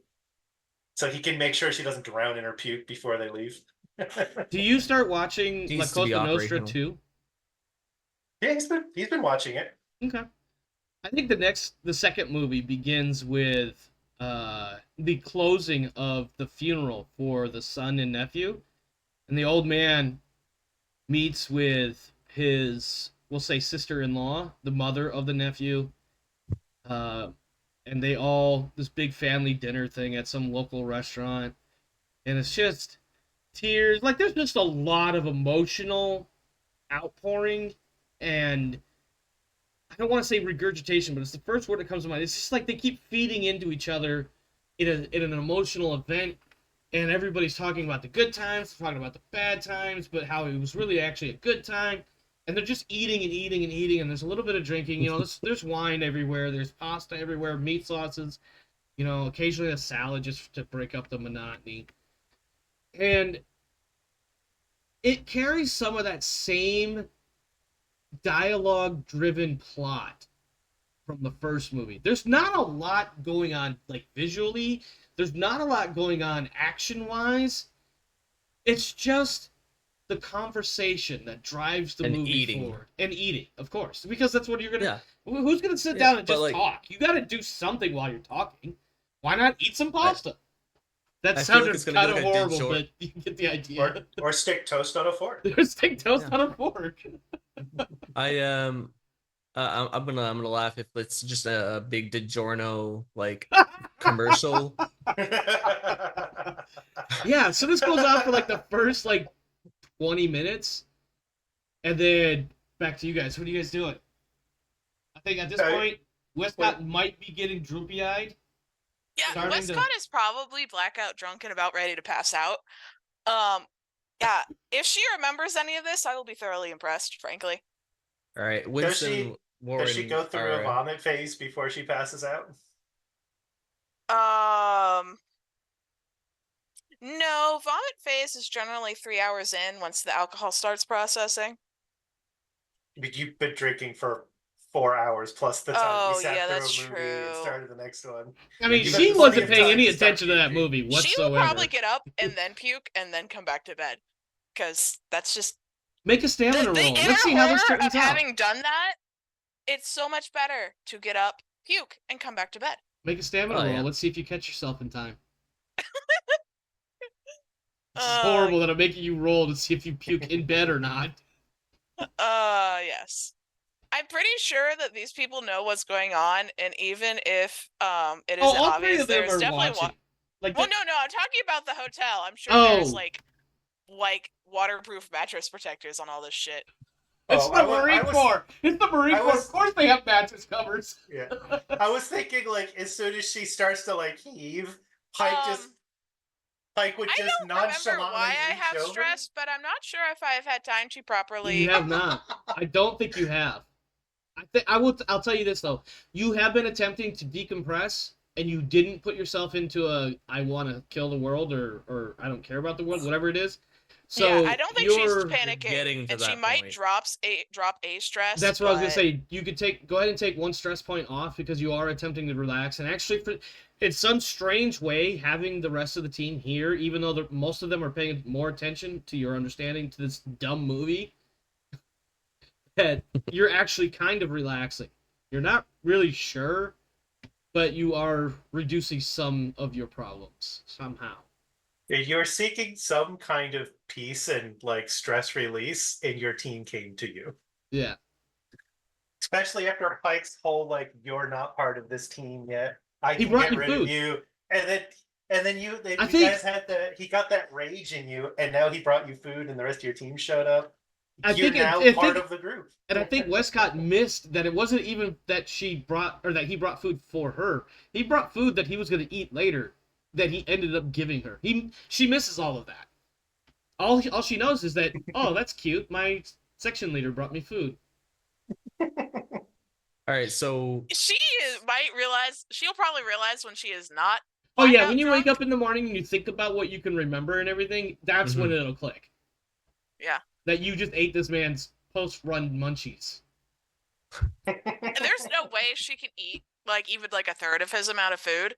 No. So Oh, yeah, you're I'm gonna pretty wake sure up he's with still eating some- half of that box at least. Yeah, and you're gonna wake up in the morning outside of your normal drunken problem. You're gonna wake up with some intestinal problems of some sort from eating as much as you have. You know how it is when you get the drunk munchies. So next thing you know, all the food in front of you is absolutely gone. So if all Pike will- 8 I McDonald's. don't get the drunk munchies. I have. I just get the my digestive system does not tolerate sugar alcohols of any kind. Problem. It doesn't Like- matter if they're actual liquor or artificial sweeteners. I can't eat either of them for the most part. The blacking out and then coming to sitting at a table at a food table at the bar, and there's an empty large platter bowl in front. And it's like, what is this and what happened? Like, you ate the entire thing of nachos. I what? Nachos? I didn't You get ever just, like- nachos. Do you ever just come to for 10 minutes and be like, where am I? What am I doing? Yeah. Oh, right. And then just black out again. Yeah, Oh, for man. sure. Uh, I don't remember getting up from that table. I just remember having a really incoherent argument about nachos and why the fuck there was an empty bowl in front of me. yeah. Yep. And then coming back to in the backseat of my Jeep and be like, whoa, I've never been in my own backseat before. This looks so weird. Yeah, so Wescott, you get that sick feeling in the back of your throat, and your nose gets a little runny. You're not entirely sure why, and then all of a sudden it hits you, and you're up out of bed into the bathroom for a few minutes, and then you make your way back into bed, stumbling, tripping over. On the screen, you won't remember any context whatsoever, but on the screen you see a pistol next to a plate of spaghetti. That's the only thing you're going to remember from all of this movie stuff. You're not going to remember a goddamn thing else. So Winston and Warren have been arguing now because of Winston's lack of empathy in the situation, and Warren being like, no, it was obviously supposed to happen like that, and all that stuff. So they're wrestling almost about this disagreement. Oh man, what does Pike do when he sees these two going off about why is the old man so distraught? But he shouldn't be distraught. He killed them. And this argument is just going back and forth. Oh, Pike's totally going to join in on this meaningless cinema argument. It was Han that shot first, goddammit! Han shot first! and he's not even taking the position of like of the emotional angle of the shooting. He's just like he picked a terrible place to do that. Like, if he, no wonder they lost. Look at where they did their ambush. Yeah. How could they be so unaware? They just clearly these people are not professionals. Like 3 completely different points of view there. And we're all just arguing in a void of legitimate argument. The movie, there's like a 6-month time skip, right? And now it's the old man again, and he's having problems. Another family is moving into the neighborhood. Moving into the neighborhood, air quotes. And it's causing a lot of discomfort. There's a loss of revenue. And then there becomes a loss of territory. And he doesn't know, like, he can't, like, it's coming in piecemeal, the information, right? And he's trying to figure it all out. Who is it that's doing this? What's really going on? You know, why are your collectors not collecting? Why are your people not pushing? And he's like, the spaghetti shop is going under because it's not getting the clientele anymore. Yes, and there's people moving out of the neighborhood as well now because things are just getting out of control. You know, it used to be you could go to the cops and then you wouldn't go to the cops anymore. You'd go to this guy. And now you can't do either. Yeah. God, that almost sounded like a fucking part of the trailer for that movie. You used to go to the cops. Then you just go to this guy. Now you can't do either. What am I supposed to do? Yeah. Yeah. So as the problem, yeah, I just was thinking like, it's probably well like into like the 2 to 3 a.m. land now. Mm-hmm. Yeah. Yeah. Yeah. And there's like still a solid hour and a half of the movie sleeping left. well. Oh, are you dreaming? Make a Still witch roll. eating. When she's probably finally no. when she's out, like she's actually out, Pike will reach over and make the effort to roll her on her side at the edge of the bed. Like at an angle so her head's at the edge, but she's at like a 45, so she doesn't just roll out of the bed. Yeah. And just so he like does it nonchalantly and then goes back to arguing about the movie with the others. So how bad her nightmare is wits roll? Well, just to see what kind of nightmare you have, not so much how bad. Not a good one. Oh yeah, I'm just gonna roll stress dice because it. Oh yeah, no, I love that rule. I love that rule. You have. I'm not rolling stress. I'm just gonna let that okay. stand. So all right. So that was to see what kind of dream you have. Can you roll one more time? Just straight wits though, no stress.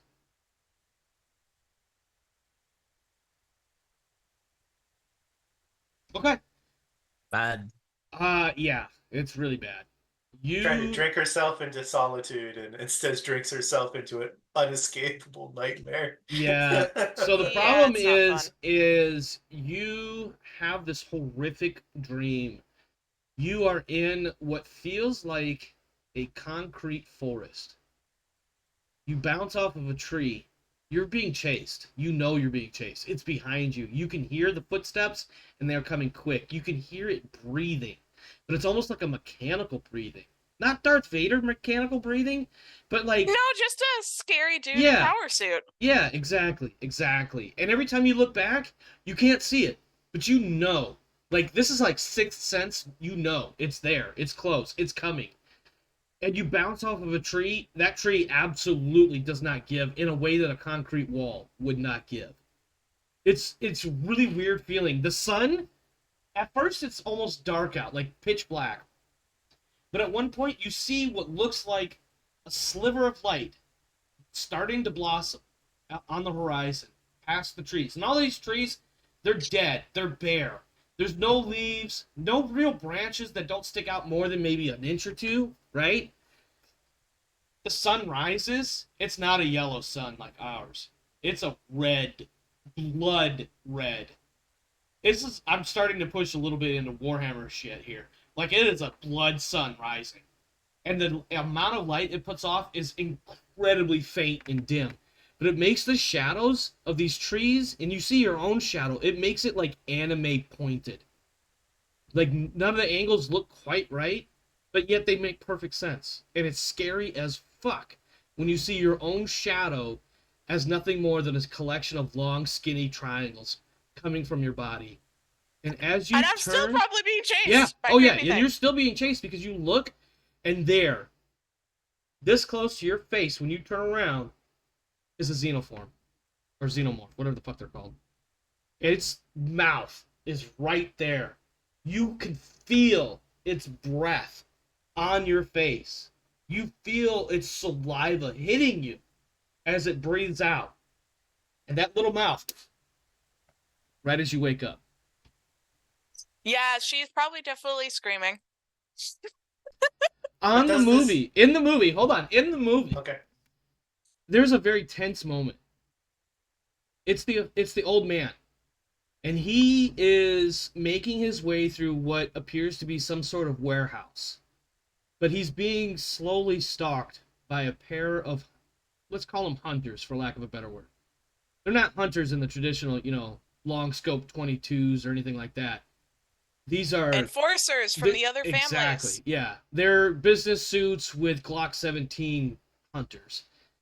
And they are getting closer. And there's like multiple times in this sequence, you get a bird's eye view of what looks kind of like a maze because of all the shipping pallets and whatnot. And you see where the old man is, and you see the two that are trying to outflank him. And as they get to the spot where one of them gets line of sight and he takes a shot, that's when she screams, jumping up. Action! I just wanted to say action one time. I'm sorry. There's got to be like a reflex for Pike, right? Especially after his background event, where like she starts to scream and his hand just slams over her face. I think it's his. Oh my god, you're not awake yet. When his hand hits you, it's not his hand that hits you in your mind. It's the little mouth. I don't know what else to call it, by the way, because of fucking Family Guy. I'm pretty sure she Okay, so Pike is probably going to have to stop her from stabbing him with random pocket knife that she or utility knife or whatever it is you guys we would typically carry on our person. The little fork that she was using to hold her.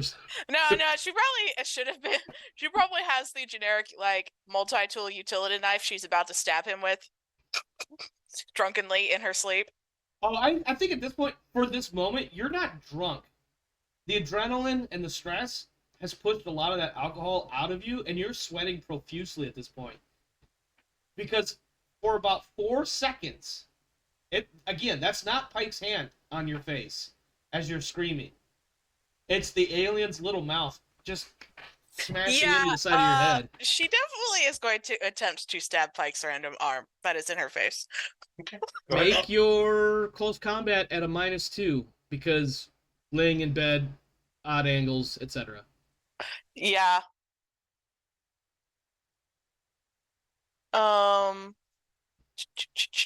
There's my close combat.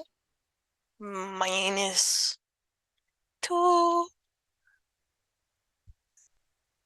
Oh god. Okay, so 2 things happens. Pike, you don't know how the fuck this happens. You are suddenly razor wire aware. You are all in, full focus, combat mode. You have no idea how the fuck she got a knife out of her pocket, wherever that pocket might have been. But it's now sticking in your hand. Or maybe the back of your wrist or something. But at the same time, because he's awake and aware, he's more concerned about keeping her quiet, that he's gonna make no effort to stop the stabbing. Even if he knows it's coming, he's like, this will be fine.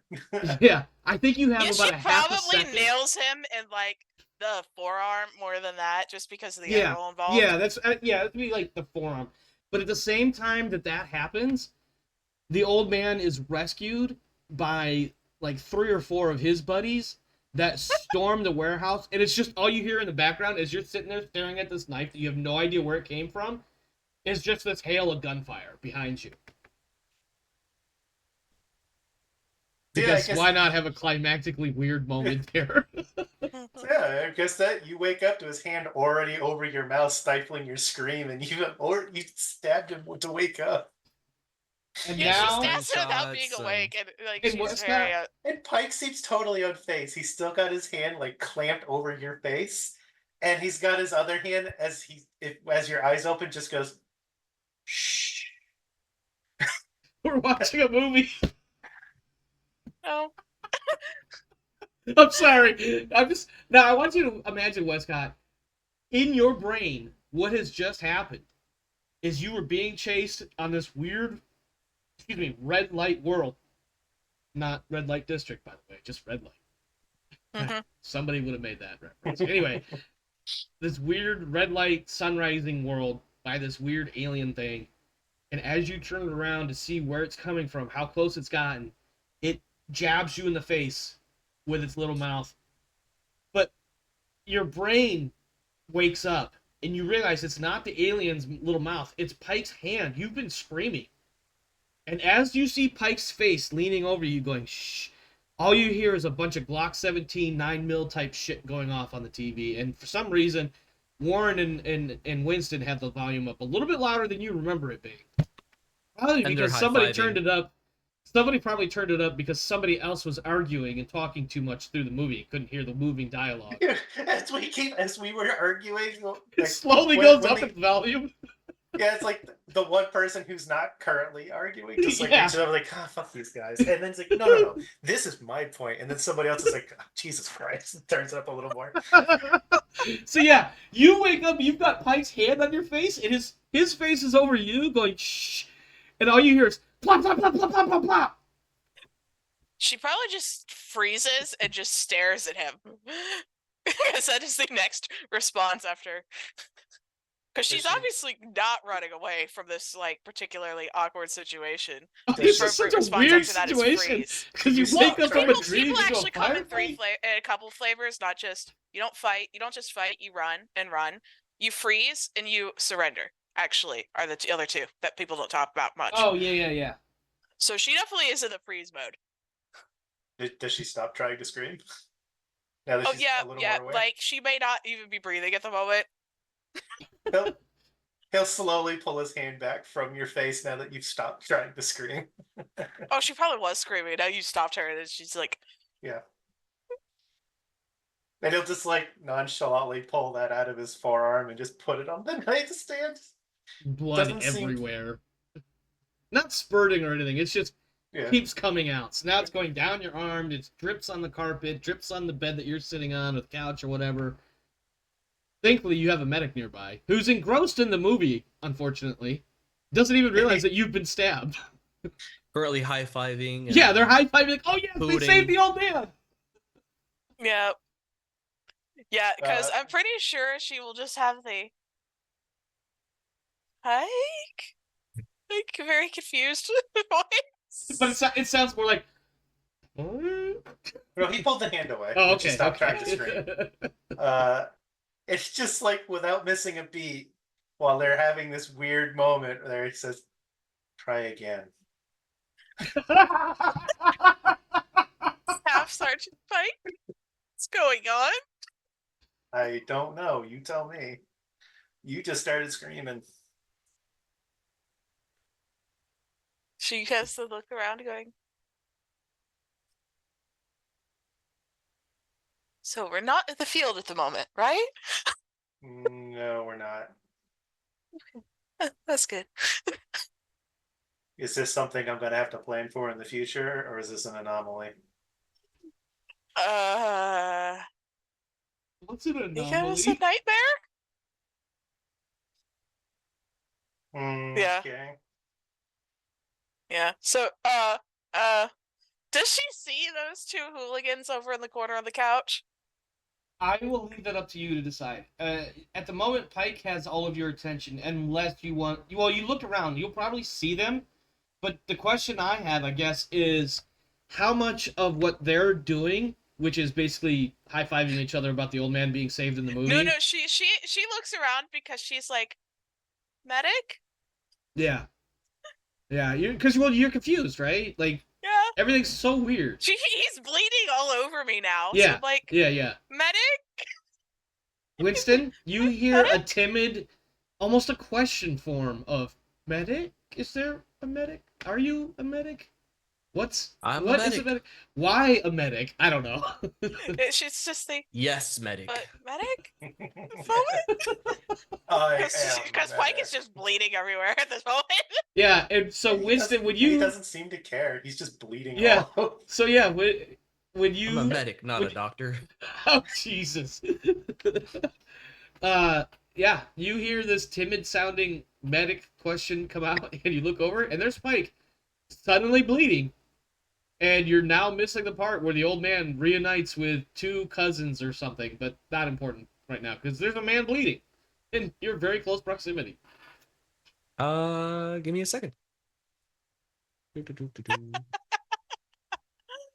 right, where am I? There it am. I do care.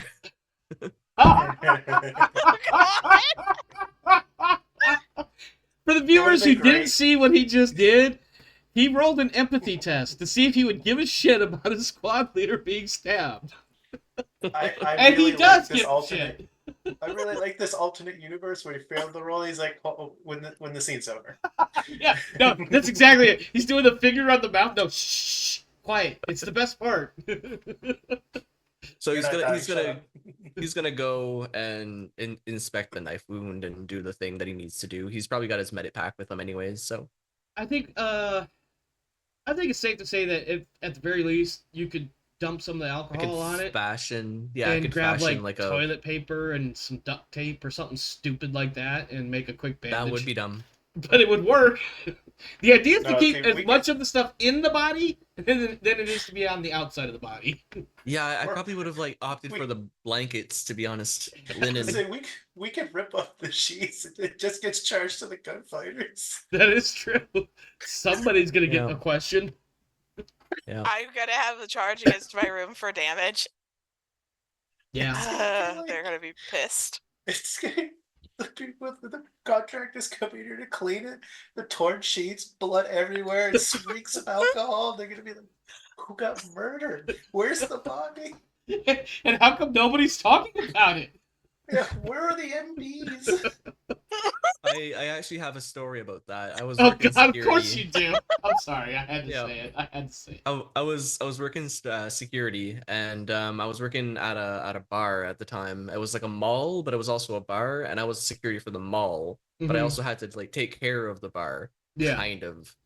And I went into the bathroom at closing time, and the bathroom stall door was shattered open. The top part of the toilet was broken, and there was blood everywhere. And I'm like, I didn't see anyone come out of here like Dying. So I go over to the bartender and I'm like, can you come with me? He's like, okay, cool. And we come inside to the bathroom and there's blood everywhere. And he's like, yeah, that sounds bad. I'm like, did you notice anything? He's like, we're gonna just ignore this. I'm like, you can't ignore this. I'm Like, there's questions that need answers, really.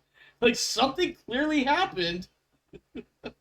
yeah, like the bathroom door was shattered inwards. I'm like, someone got messed up. It's very clear. Yeah. All right. Yeah. So For the interest of time, Yep. I propose wrapping up the movie. See, at least you know how it ends, because I have no idea at this point. I'm totally ad-libbing as I go. And then fast-forwarding a bit to the morning or later the next day. So yeah, that we probably don't have, the morning. So we don't have a Marine Country Part 3 next week. Unless you guys really want to. It's up to you. Yeah. Pike's agenda is simple enough that I don't unless something happens to Pike, he probably isn't going to be doing too much. But Yeah. no, he doesn't seem. I mean, if he doesn't seem bothered by this at all. He asked his important question: do I need a plan for you to scream when you're sleeping during a watch? And And if anybody asks him about the stab, he's like, she had good instincts. That's basically it. His response to her stabbing him when someone touches her is that she had good instincts. That's Yeah. that's so. Isn't it? I'm kind of expecting some armor art. For stabbing him in her sleep. That's great. Sleepy night. Friendly fire. Friendly fire. No. She'll get another tick for fucking friendly fire. So La Cosa Nostra Part 2 ends over the next hour. They find out who the rival family is that's moving in, and there's a little bit of gratuitous bloodshed, but it's a relatively quick scene or sequence, so it's not like over the top or anything. It's not like watching Rambo or some shit.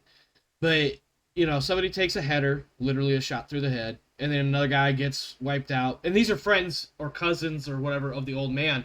So finally they figure out who it is, and they literally just go and Scarface that dude's house, except instead of say hello to my little friend, it's like, well, I brought a bunch of friends with me and we're fucking you up. And so it's like a 20-minute sequence, kind of like a montage almost, of this group of like a dozen people led by the old man storming this house, this well-off, well-to-do house, and just going almost literally room by room and across 3 floors, killing anybody that they come across. With opera going in the background. With opera in the background. And anytime there's a moment of like there's a table, it's always a plate of pasta somewhere nearby. That Or is a promptly pot of broken and pasta. splattered. Yeah, or a pot of pasta on the stove that somebody falls over in their death throes. And of course, the then pasta someone water uses spills. the going stovetop to cook someone's face. Yeah, exactly. Like, it's very slow. It's just, none of it is ever like gratuitous. It all flows neatly from arrival, entry, kill, cleanup. But it's just a weird way to present the ending climactic moments of the movie. And then the credits roll. When there's Spaghetti probably in as every much room. camera time on the spaghetti as there is anything else. Oh yeah, absolutely. And if it's not spaghetti, it's like there's moments of like the garlic garlic bread. Yeah, exactly. The salad. Exactly. The meatballs. And if it's not any of that, it spends almost 30 seconds zooming in from afar. So like starting out here and then slowly coming in on this painting of an old woman sitting in a park bench feeding ducks. But every time it gets a little bit closer, somebody else dies nearby. And so there's a quick spray of blood like this. Then it zooms in, and another quick spray of blood like that. But never does the old lady get any of the blood on her. It's really weird. And I feel like that's going to bring up a whole conversation with Warren and Winston. How come she's not getting any blood on her? That angle doesn't look right. What is going on here? The only Turns out it's like the. Go ahead. It's something stupid. Turns out that like the when it finally gets to the old lady, it's just like the old lady's in a park and she's telling the story to someone, and it's like this whole like Inception painting thing. Yeah, actually, I love that idea. And finally, like after the fighting is all done, the camera slowly pans back into this painting on the side of the wall, right, in like a hallway or something, right? And it zooms back in, and we see the blood. Some of it's running down the canvas. Some of it's soaked into the canvas now. Some of it is taking on the exact same color as some of the pasta sauce throughout the movie, right? And then it does a fade-in transition from oil on canvas to woman in the park. And she's sitting there, and another man comes up next to her and sits down, and they exchange a quick bit of greeting. The camera never shows the old man's face, but you hear his voice. And he says, and in the end, I truly did do it all for you. And then cue operatic music that's super loud all of a sudden, and then the credits start rolling. And then the credits get shrunk off to the corner of the screen again, and it says La Cosa Nostra 3 coming next month. Yeah. The only other stuff that Pike wants to do during the shore leave is he's gonna go to the PX and buy a bunch of shit. Okay, That's just not that he can't get through Mother. Okay. Also, so he has a lot of bribe material. Yeah, I think we all take a trip to the PX to carry a whole bunch of stuff back to the ship.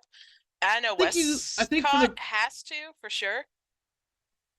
for story purposes, I think you guys end up going at slightly different times. Like I think maybe Pike wakes up first at like 8 o'clock and says, I should go to the shop and grab some shit.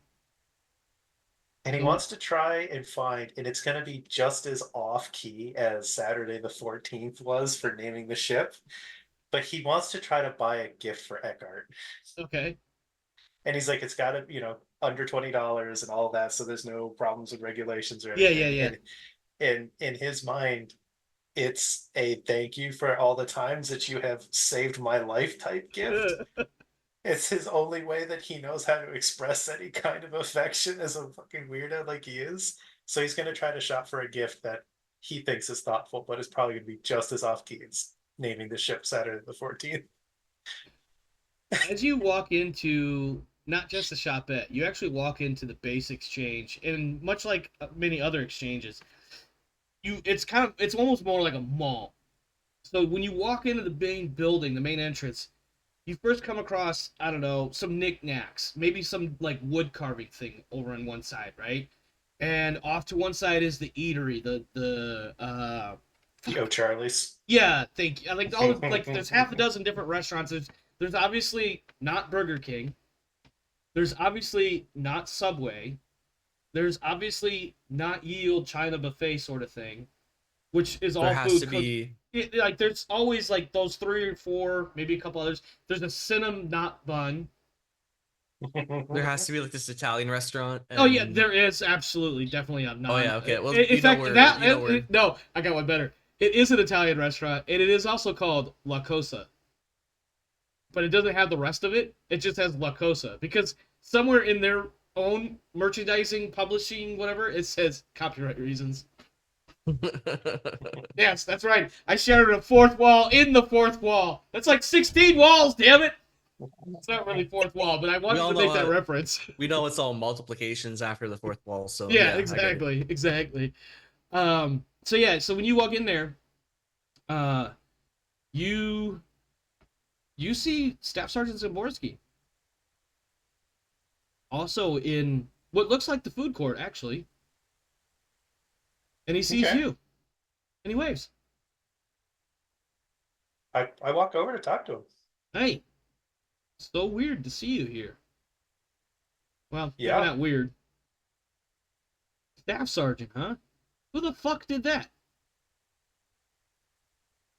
Somebody in the gunfighters decided it needed to happen faster. That is... I don't even know where to begin. You getting something to eat? Yeah. You guys grab some food, and I just noticed what time it was, and I want to give everybody else a fair chance, so I don't want to do the full thing I was going to do there. But basically, you guys grab some grub. You sit down, and Zimborski says, among other things, when you guys went to do the Corinth colony, the one that was all nuclear blasted and everything, Hanrahan, Casados, and the rest of your platoon went out on... Well, he won't tell you what exactly they did, but he uses words like, let's just call it a bug hunt, except they hunted us, more or less. We got fucked up. That's really what happened.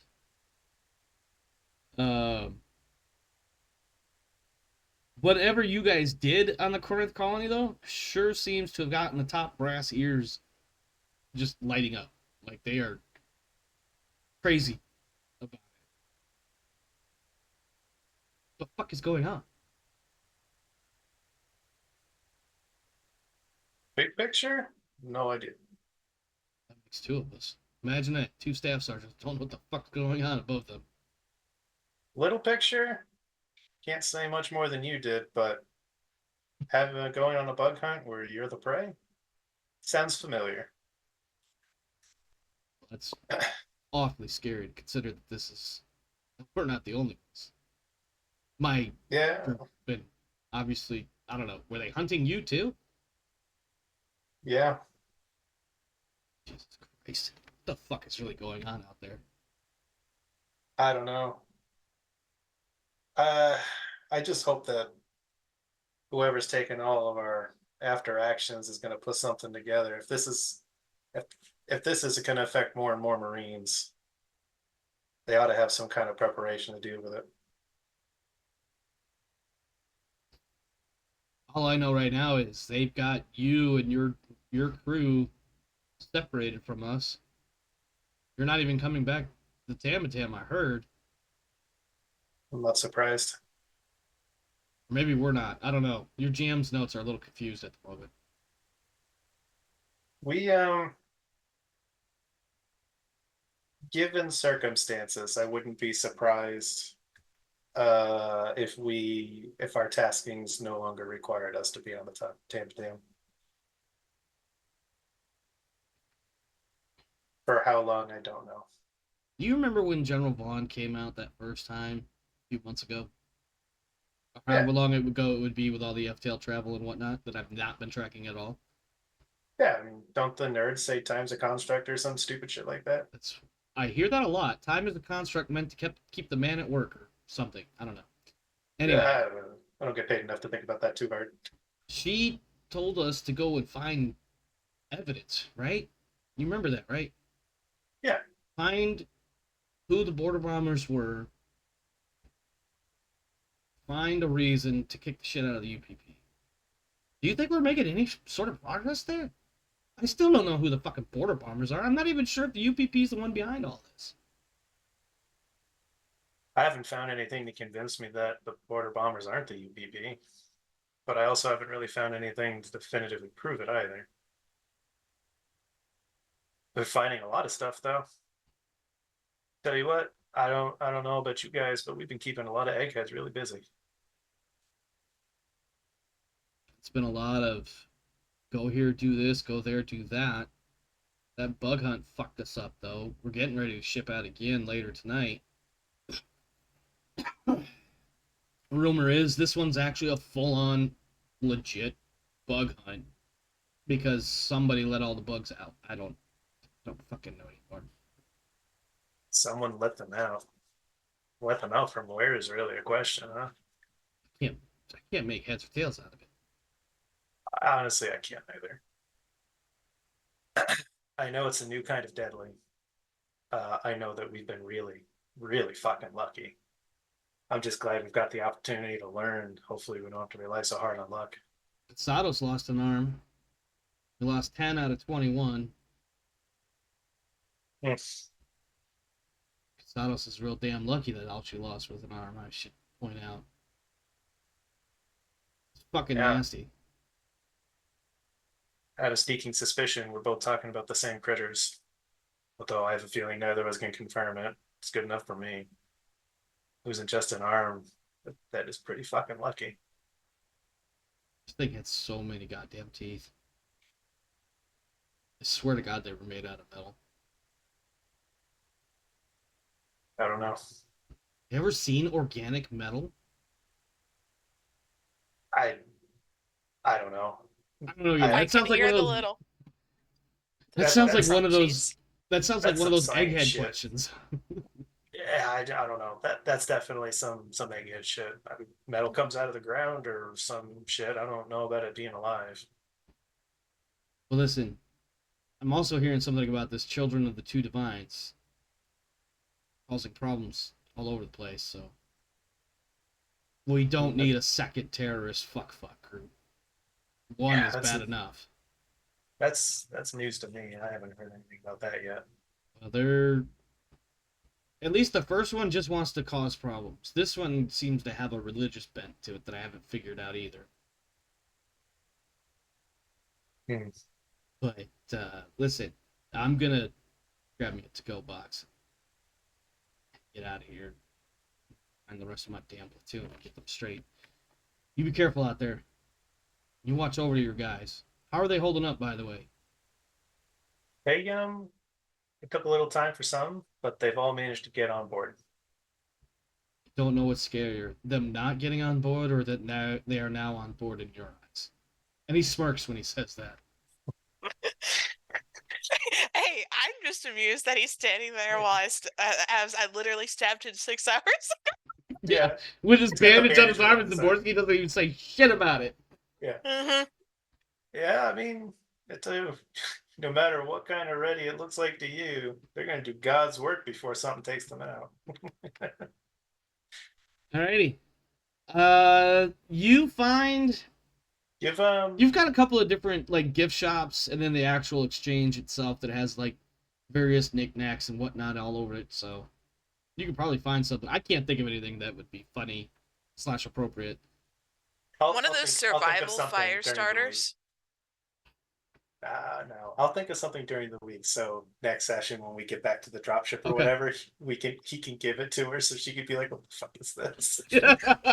This is Worst Theater Saturday the 14th. I should write that down. Wescott, since it's just you, because your minion is still up on the ship. Actually, before we do anything else, Wescott, when you wake up, I need that roll to see if you are getting out of bed today. And I kind of say that jokingly, That actually even though might be a mental health. problem. Yeah, I say that somewhat jokingly, what- but mental health is a real thing in the real world. I forgot to write down what the role was. I believe it was wits, or maybe it was empathy. It's one of the It's two. an empathy roll. Yeah. Do you want me to roll this with stress, or will my sleeping have soaked their stress off? Because I'm still sitting at 4 stress right now. Roll empathy. On the success, you can take off 1 point of stress.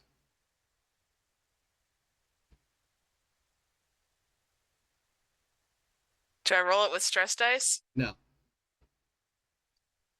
It seems counterintuitive to me. Nope. You wake up feeling a little bit better, but your stress is still there. No. I straight up can't decrease my stress at all today. Well, was that the your... first roll was for that. That's the mental trauma roll. No, if this I was fail your... that... This was to see if you dropped any stress. You could roll empathy again for your mental trauma thing. I don't know if that one includes stress or not. I don't recall specifically if it does. It does not. Okay. Yeah, so no, I straight up failed that. Soaking stress would just be a downtime activity, which is why I had asked if it would soak off while sleeping. No, well, and that's what that last roll there was, which was no, your stress is still there. Now I just need another empathy, no stress, for your do I get out of bed today? Which could cause some big problems for you. You do not get out of bed today. You do hear a knock at your door, and to your knowledge, your compatriots have already left. This is probably not them coming back to check on you or wondering why you're not meeting back up at the tarmac. Yeah, I'm assuming that they are... You did wake up to that box still being there with like the last 2 pieces of toast and a pile of now cold hash browns and a fork sticking out of it. So you woke up to having some breakfast. There is some food there if you can muster the energy to give a fucking up to get out of it, bed and nuke it. There is a microwave in your room. It's definitely 30 years old. Yeah, she might reach out, grab the bottle of water, drink some, put it back, roll back over into bed. I don't even think she'd get far enough to eat food. At about 9 or 10, after everybody else has gone off to do whatever they were going to do, there is a knock at your door, and you hear a familiar voice, kind of muffled because of the door, saying, "Octavia, are you awake? Are you in there?"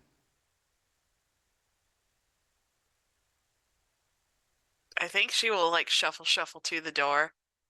Open door. Standing in front of you is Tom Stevenson, with a brilliant smile on his face because he's happy to see you.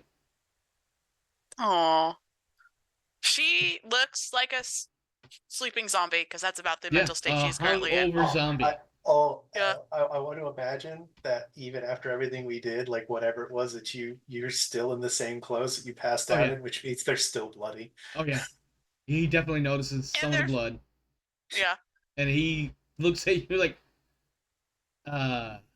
so listen, I know you do some crazy marine shit from time to time. Are you okay? And he kind of gently, he's not forcing himself into the room, but he's definitely kind of like stepping into the room and then sliding out of the way to close the door. She would just, she would just let him walk by. So she wouldn't particularly feel the need to intervene in any way. Okay. Yeah, he walks in and he will move to close the door unless you block it in any way. No. In fact, I feel like your She would melancholy. probably just like turn, shuffle, sit back down on bed. Yeah. Are you all right? What's going on? She kind of just looks and goes, "It's not my blood." Don't know if that makes me feel any better. And I, the GM, am saying that as a smartass, but I feel like he would actually say that. Yeah. Are they dead?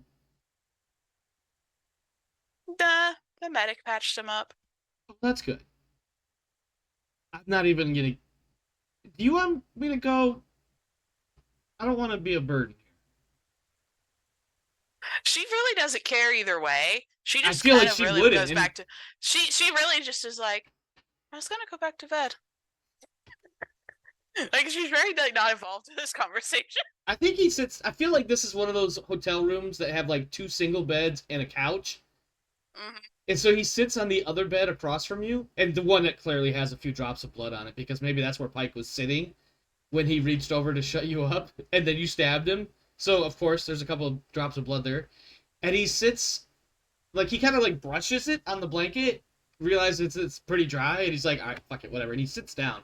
He said, well, listen, do you want me to stay or do you want me to go? Mm.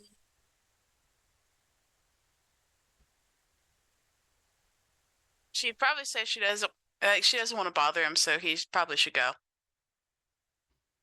And he stands right back up again, and he says, okay.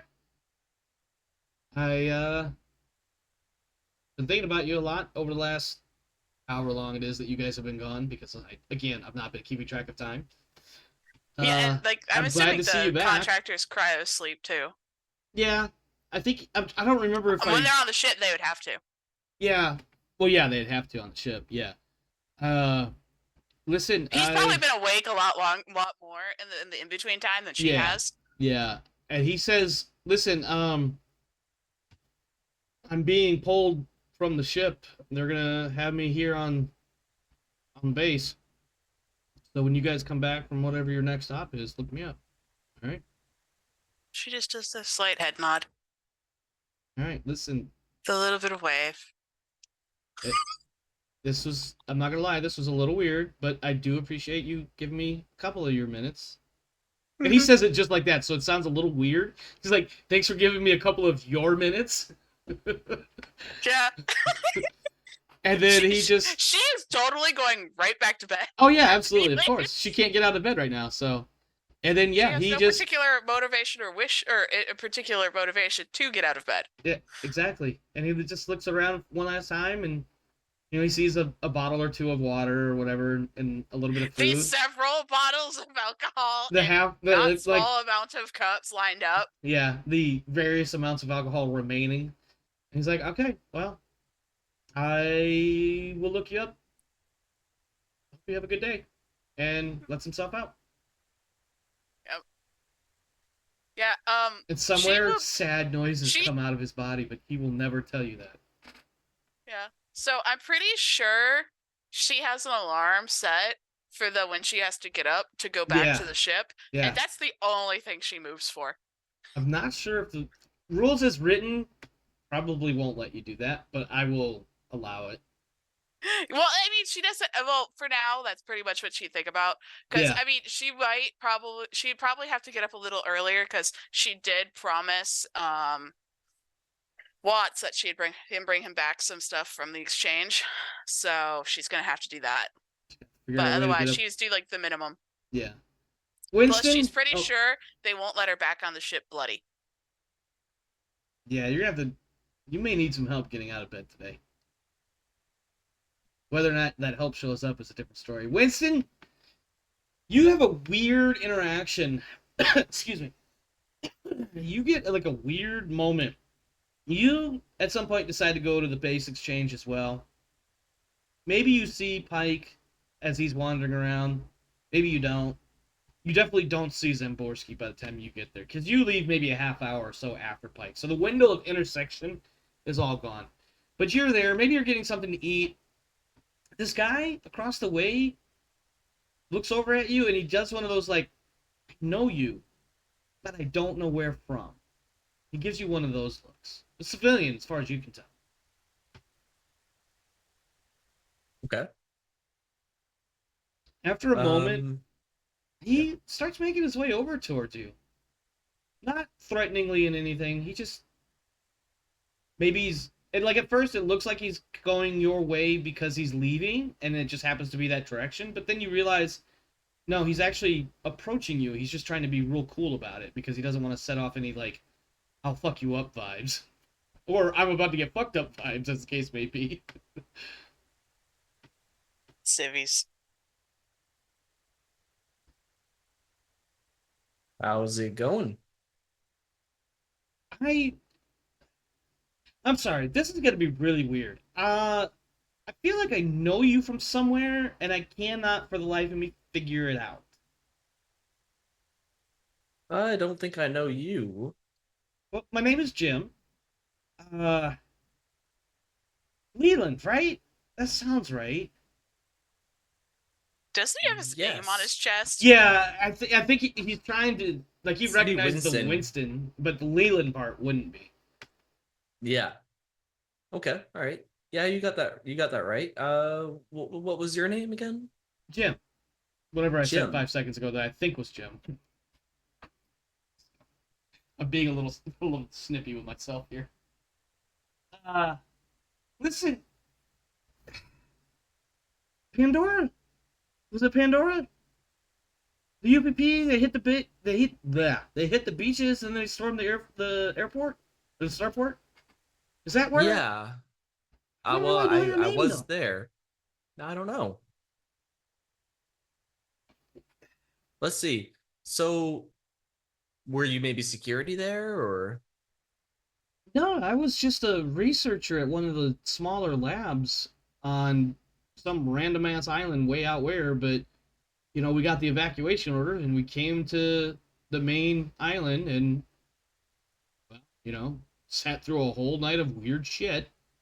Well, not weird. It was mostly, artillery and rockets and then lots and lots and lots of gunfire. Okay. He seems a little bit weird for a civilian who's gone through that. Because most people would have some sort of trauma, and he's almost making light of it without making light of it, if that makes any sense. Yeah. Okay. Let's see here. So, he's gonna try to get some information out of him. So he's gonna roll for. Yeah, nice. Okay. Manipulation. I'm gonna roll a handful of dice as a contested roll. There we go. Okay. I'm gonna roll. And not a damn one of them is success. Okay. What are your questions that you're trying to get out of, or whatever the case might be? What are you looking here? Yeah. So you were a researcher on the island. So what kind of stuff were you part of? What organization? Oh, I was with and he says some random like pharmaceutical name company, pharmaceutical company, not Johnson and Johnson, for fuck's sake. I don't know why that came to mind. Because they're one of the largest. Yeah. Well, they're certainly AstraZeneca? yeah, they were also certainly not Kaiser Permanente, which is literally right across the street from my apartment complex. But I digress. Oh God. He says, some pharmaceutical company doing research on some of the local plant life and determining whether or not it had any medicinal values. Oh, cool. And then you made it to the spaceport and you got evacuated, I'm assuming. Yep. Thank God for you guys showing up when you did and, kicking the shit out of the UPP because they were hell-bent on, well, I don't know, fucking everything up, I guess. Well, we did some of the How was a guy kicking. from a neutral planet on a military base in Yeah. UA space? You're not That's there, my yeah, so that's the You're in bed trying to figure out what to do with your life. So he's gonna be like, oh, okay, cool. So medicinal herbs and stuff. Yep. I'm kind of a studier myself of that kind of stuff. What did you find out? Oh, well, a lot of it was gather various samples.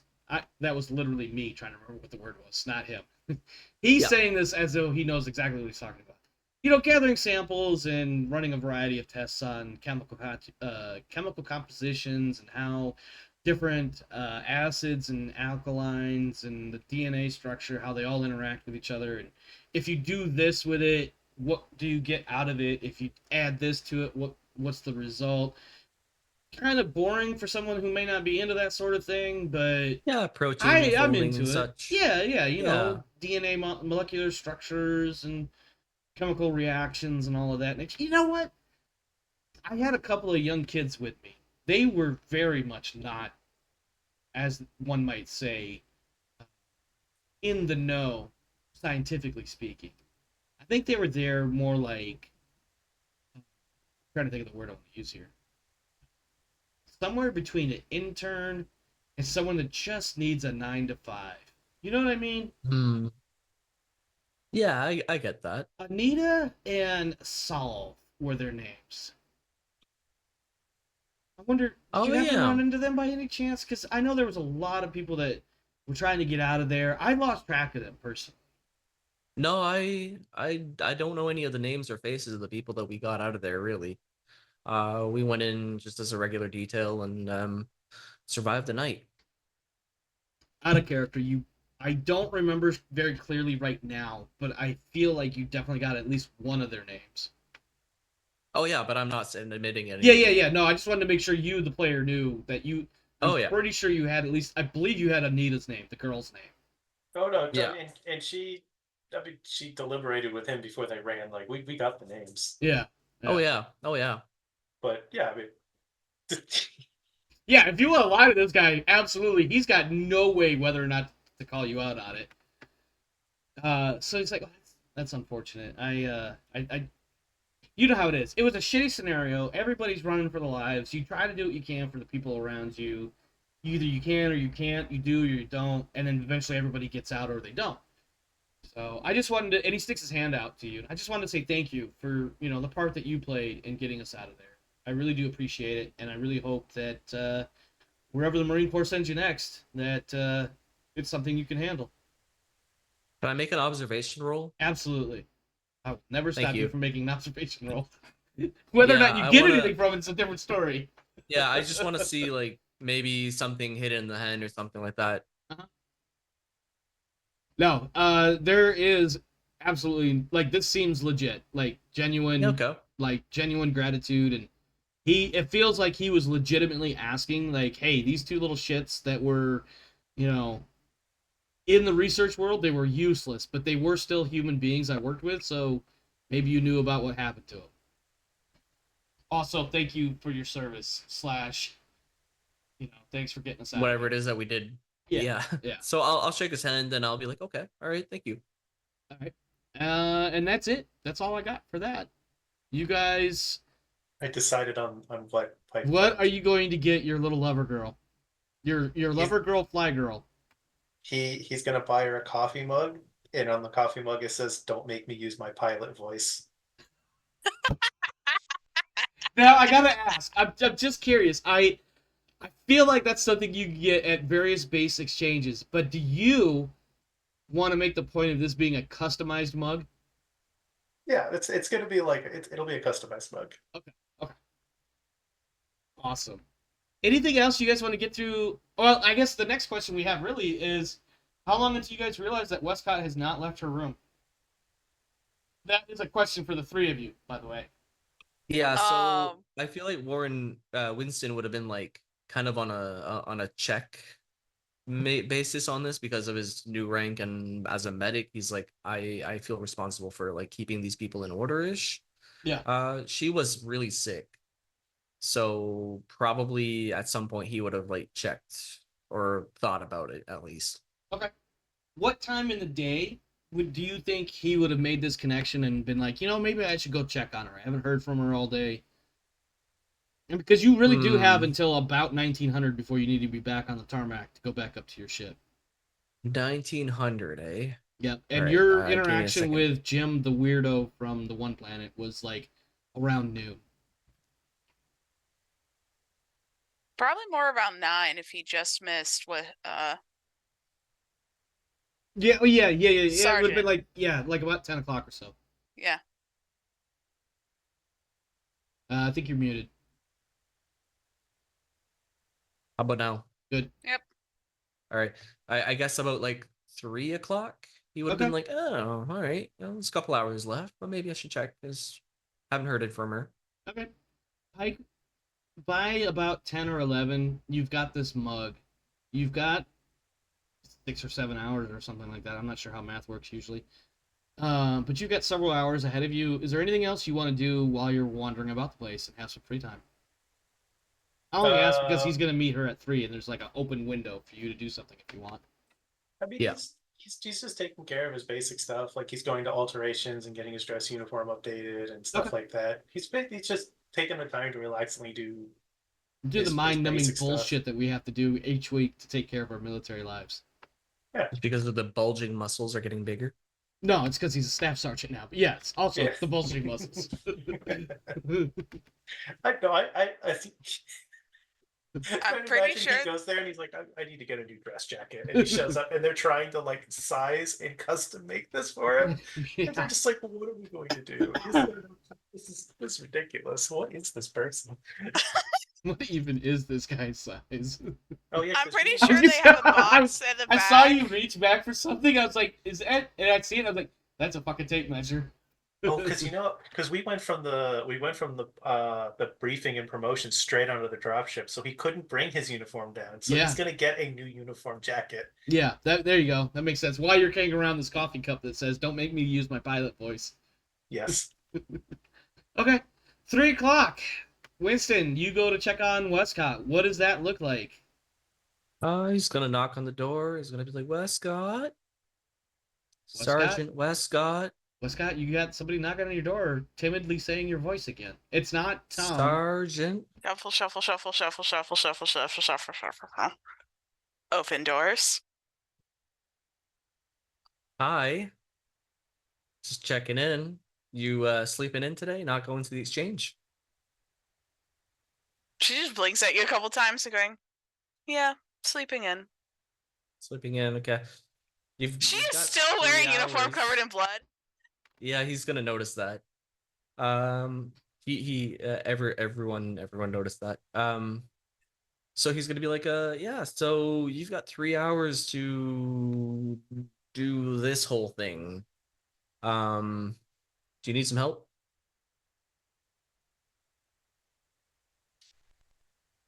I'm trying to think if Wescott would take the stick out of her ass long enough to accept help. Probably not. Make an empathy roll. On a failure, no. I think on a failure, you would just continue to be nonchalant and completely uncommitted to anything important today. Can I make a manipulation and be like, Let's see what her. Right. Let's see. Yeah. How about Oh this? yeah, that's not good. I think. Yeah, I think so. Okay, so you ask, do you need help getting ready or what have you? And right now, Wescott's initial response is, no, I'm just going to sleep. And now if you want to try to use a manipulation, or I think maybe more accurately, rules-wise, would be a command. to command? Yeah. But I leave that up Yeah. to you. You could do manipulation So- and then command if it doesn't work. So the reasoning behind the manipulation is just be like, okay, so just focus on me for a minute and then go through my like Mhm. my mental health checklist here Yeah. as an actual player and as a medic and Yep. go like, okay, so if you can hear me, then that means you can listen to some direction. Let's just get you in the shower, get you out of the shower, get dressed, and head back down to the tarmac. Go ahead and make that a manipulation roll. That's 2 successes. You do have now. She wouldn't counter that. She's at the moment she is in the very passive land. Yeah, I was wondering about that too, because like theoretically you could resist that, but also like you are I think so you have nonchalant. to resist that. Yeah, you know what? Do this. Roll just empathy. Just empathy. Yeah, I mean, I thought. I mean, she technically. Yeah, she doesn't have manipulation to counter it, even if she tried. She doesn't Okay. have any dots in it. I mean, So that the just base. make it an empathy roll then Yeah, anyway. just a straight empathy. And this isn't necessarily if you're resisting, it's whether or not you catch on to the idea of maybe you should do something. Nope, you don't give a shit about anything today. You don't give a Your shit. mental Okay. health How right now many is times down. is that me rolling straight I nothing? think that's 4 empathy rolls failed altogether. So In a row. Yeah, Yeah. 4 failed empathy rolls in a row. yeah, and Yeah. That's I pretty think what this, impressively bad. so yeah, Winston, what this looks like is you in your head, you sound like you're making perfect sense, but there's no logic processing going on. It's all straight emotion, and it is exactly no. I'm going back to bed now. The question is, do I bring her back kicking and screaming? Well, no, I think she would go along with whatever he tells her to do, more so than has to go back to kicking and screaming. No, Because she didn't resist the manipulation. She Right. failed the resistance to it. I think what happens isn't so much that you were resisting it. It's just none of it's clicking, and none of it is no enough empathy. to. None of it is clicking in a way that countermands the desire of fuck this day, I'm going back to bed, because that's the only thing in your mind right now. And it's not so much like you're tired or whatever. You just don't have the emotional capacity to deal with anything more than simply surviving the day, or not even that. It's not even surviving the day. It's simply laying in bed all day. You are emotionally drained, which is making you feel physically drained. And that's why you're not even bothering getting in the shower right now. And I hate that I know this because I've seen people do this. Yeah, you're getting real right now. Yeah. I really hope I'm not going to like set anybody off anywhere. Because Yeah. So I think at the end of the day, Luke's poor medic is going to have to drag Wescott around to make her do the necessary things to pretend to be human to get her back on the ship on time. I feel like in the real world, that's exactly what would need to happen. These would be like not necessarily dice rolls specifically, but definitely a combination of command and manipulation to get you to move. Over the course of a couple hours, I think we have the time to get that to work. Yeah. I think we could just make a simple... Oh, sorry, go ahead.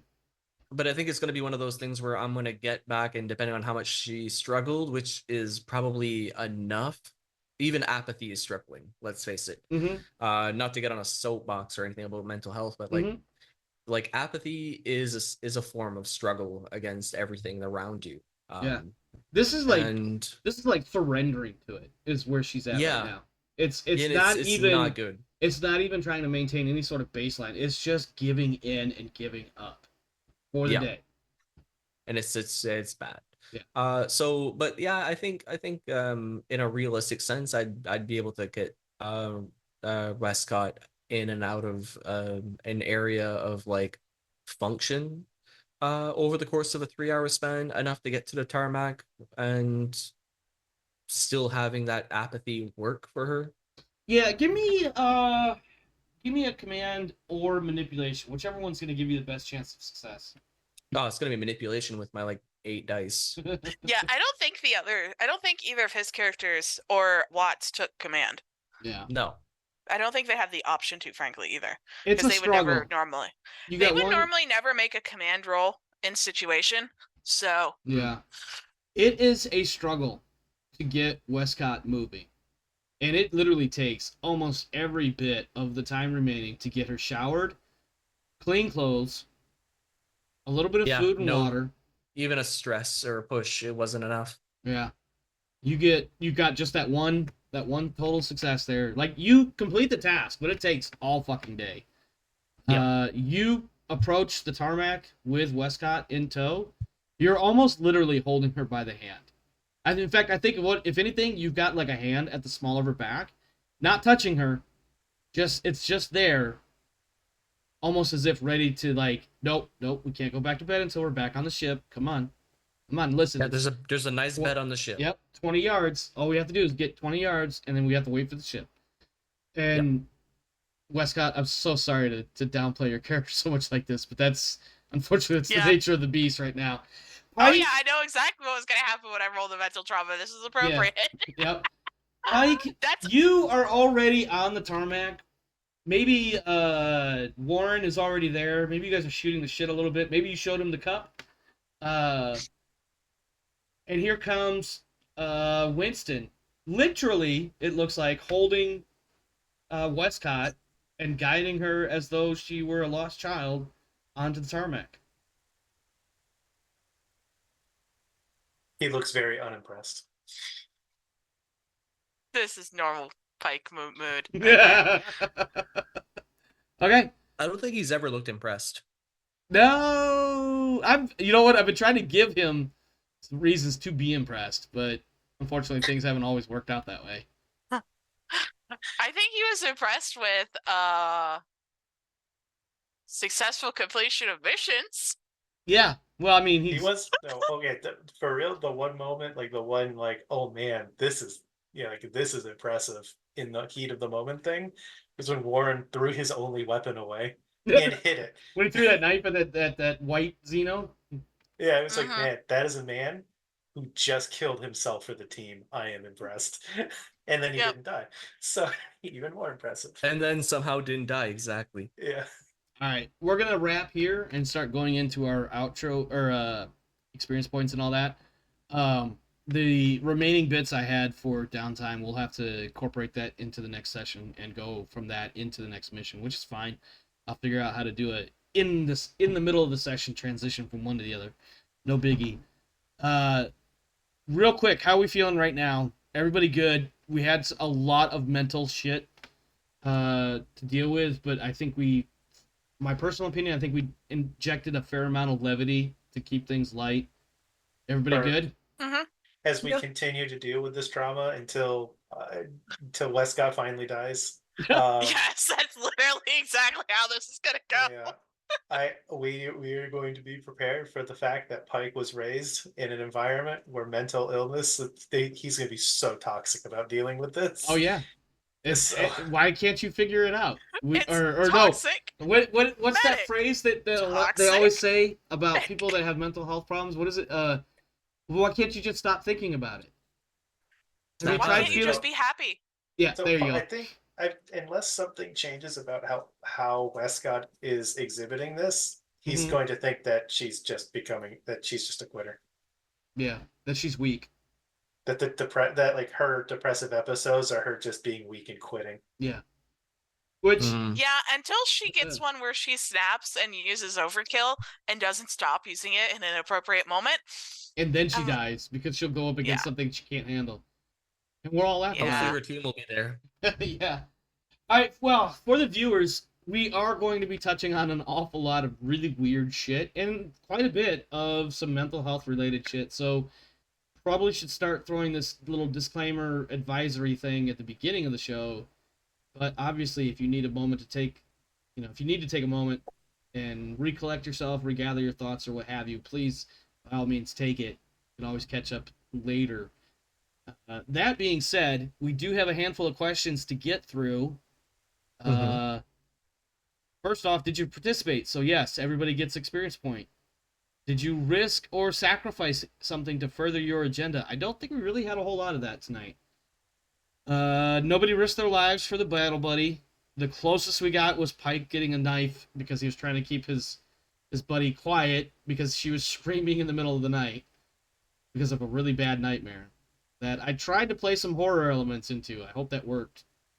But, hey. Yeah, that's gonna be interesting later. Yeah. We didn't have any panic roll. Oh no, I'm sorry. Nobody challenged or stood up to the rival either. Did you make a panic roll? I don't think we had any panic rolls. I mean, I rolled a couple of them. I didn't roll the actual related panic because I didn't think it made sense. No, I don't think we had any real panic moments. I think the closest we had was waking up from that horrible dream. We didn't overcome any. You know what? Pike and Wescott. That's really questionable, but yes, you did overcome a dangerous event using violent or non-violent means. I know that wasn't necessarily a dangerous moment, but I'll give you that one. Unless you want to argue against it. I mean, I'll take the free XP, but that's almost like that's kind of a. Yeah, it's that. I think just because of it, it's a situation that if I, the GM, really wanted to, it could have easily gone well out of control. Like the neighbors calling the cops showing up. Like none of this would have been necessarily a dangerous thing, but this would have definitely put you guys as a unit under some really bad light. Mm-hmm. Of course, I wasn't prepped for any of that. You know, I'm only thinking of that now, but that could have easily. You know, I'm always comparing the moments in the game with what it might be like in the real world. And in the real world, somebody screaming in the middle of the night in a hotel room is always a concern. So, let's see. Any significant discovery or revelations? Pike, arguably, you could take one for this because Zimborski. I mean, I gave you this information. Zimborski is insinuating bug hunts are happening all over the place.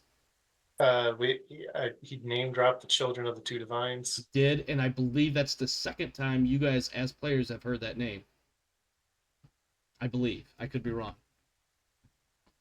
So Pike definitely gets a point for that. Extraordinary actions, I don't think so. Well, you know what? Fuck it. Winston, you get one because you managed to get your... I don't mean this in a joking way, semi-serious, but you're emotionally comatose. That was the whole thing. Well, yeah, getting your emotionally comatose person back to the ship, or at least back to the tarmac, should count as a extraordinary action. And lastly, everybody take one for free money, or one because you're getting money, and another one just because that was a great section. Nice. So everybody gets an additional 2 on top of whatever else they've got. And again, that was a good section, especially for a lot of the role play. I really enjoyed making up 2 fucking movies on the spot, trying not to rip off the Mafia Mob movies. But it's fucking hilarious to me. It is. And I gotta think of a third one for the next time around. Better write yourself a note about it now. Yeah, well, I did make a note about La Cosa Nostra. I do need to go back to that note, actually, and make sure I write part 3 on that mother... Oh, I do have a note. The Neighborhood Dad, La Cosa Nostra film trilogy. I wrote that in there about halfway through movie 2. Because I knew if that scene kept going any longer, I was going to have to make another 3-hour movie reference. Oh, man. That was good. Rodance, what do you got for, feedback, outro-y bits? What do you got? I'm trying to figure out how she learns overkill from Pike. Well, I thought it was the when he made her angry on the ship. Yeah, I think that counts. And then he was all like, "Don't let go of that rage. That's how you keep your Marines alive." I remember that. Yeah. The thing is, I is prone to depression and moodiness. Today was the depression failure. Yeah. The next failure gets to be the moody failure, and that's going to be funny. Pike, I see Pike finally rolled a wits roll and passed. He taught himself a talent, finally. What talent did you take? I'm curious. Field Commander. Nice. What does that do? He can also roll command to give somebody a buff if they follow his orders with a fast action now. So he can do it twice a turn if he gives his whole turn to just buffing you guys by telling you to do shit. Nice. Oh, so it's similar to the Rogue Trader captain's ability of, hey, do it better. I mean, that's exactly why I've been putting all those ranks in command, is so that, like, for the tech stuff or medic stuff or like anything that he cannot do, he could just tell you guys to do better, and then you guys could just he's still value adding to the situations where like is otherwise worthless. Nice. And it makes sense when as he is the group leader. Yeah, absolutely. Rodance, you got anything else before we move on? Poor Wescott. I'm waiting. I want to be clear. When it comes to mental health stuff, I recognize how serious it is. I also will make some jokes. I'm never intending to actually insult anybody. My jokes are meant to be more to, break the seriousness, because this is a game.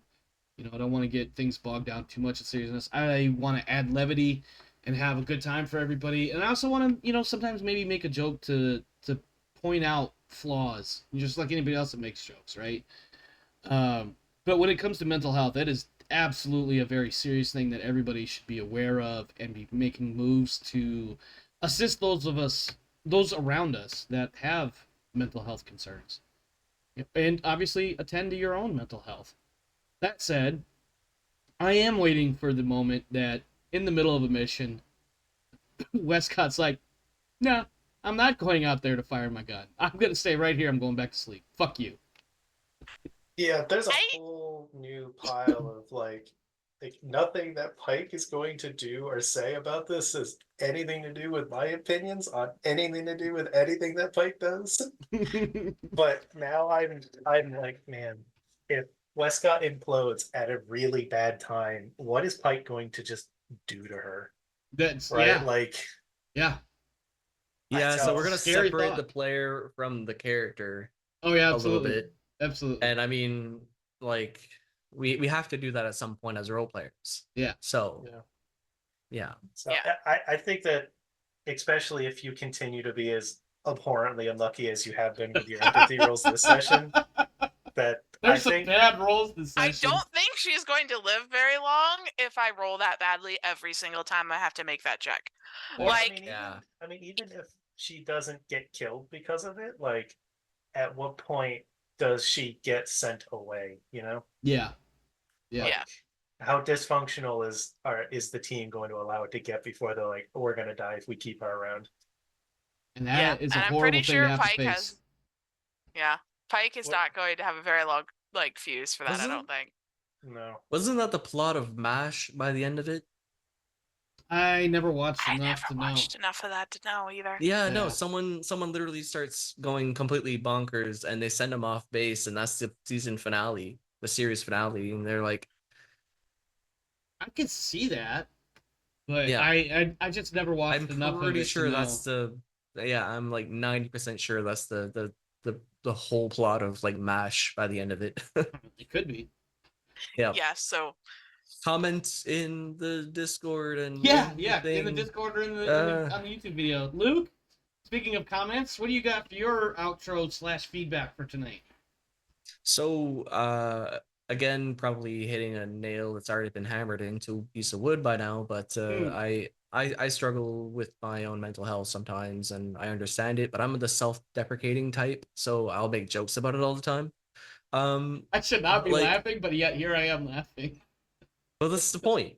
That's Yeah, absolutely the yeah, point. yeah. But yeah, like if you or you know someone that needs some help, it could just be some small amount of help. Just be nice to people. And always, I feel like everybody should try to help where they can, but they also need to be able to recognize I cannot help. And if I get involved, I'm going to do more harm. It can, yeah. Because So knowing how to help is important. yeah, exactly. And sometimes all your help, let me rephrase that. I'm kind of started that wrong. Sometimes the best help you can do is simply recognizing that the only thing I can do is give you a phone number. I literally cannot do anything else to help you. I don't have any capability, training, experience, knowledge, whatever. All I do know is if you call this number, they can find help. And I don't know any of those numbers, to be totally honest with you. But I'm sure there's plenty out there. You can Google it for them. Yeah, absolutely, you can. Yeah. Anything else, Luke, before I move on to our resident psycho whatever?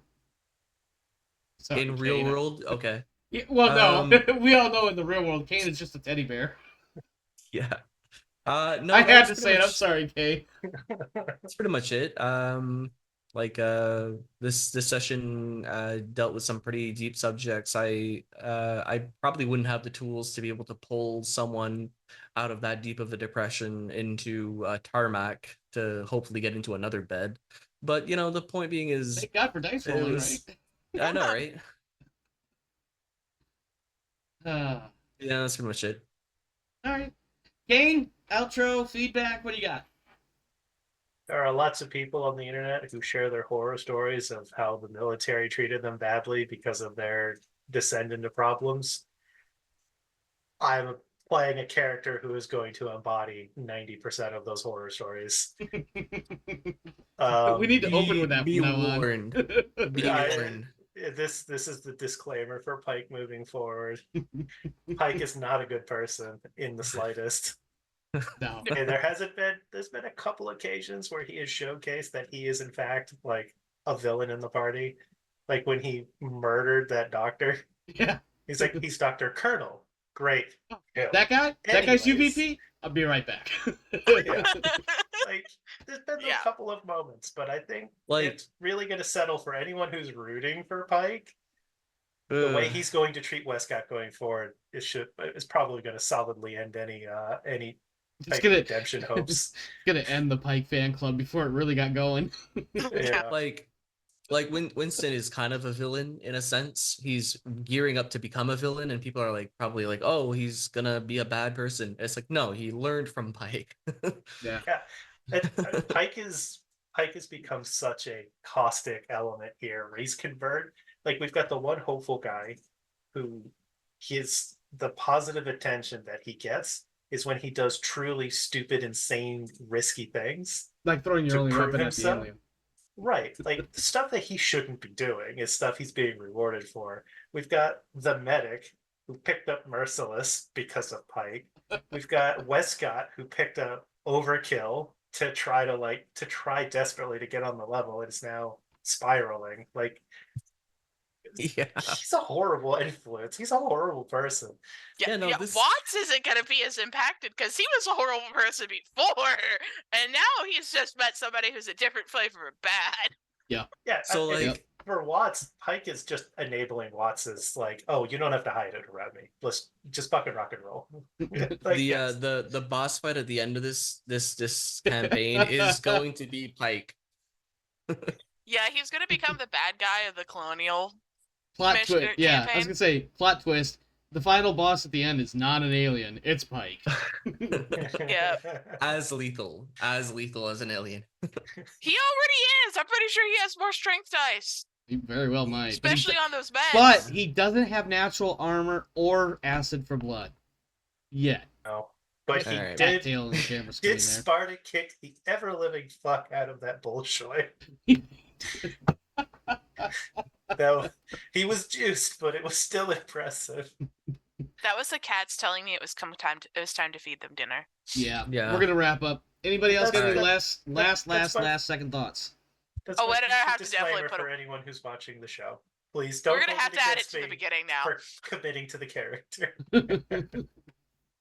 All right, my friends, we're going to get out of here. Thanks for stopping by. Thanks for hanging out. Hope you enjoyed the show. If you have, please consider, of course, all of the buttons below, the likes, the shares, the subscribes, etc., etc. Also, in the description for this video on YouTube, you will find the Discord link. Come hang out with us. Come talk shit with us. Come tell us how we're scaring you or how you think Pike is actually still redeemable. He is not. Spoiler alert. In the meantime... Give tips. Yeah. In the meantime, stay safe out there, my friends. This world truly is a dark and crazy place. So make sure you're doing what you got to do to take care of you and yours. As for me and mine, we are out of here. We'll see you next time. Have a good one.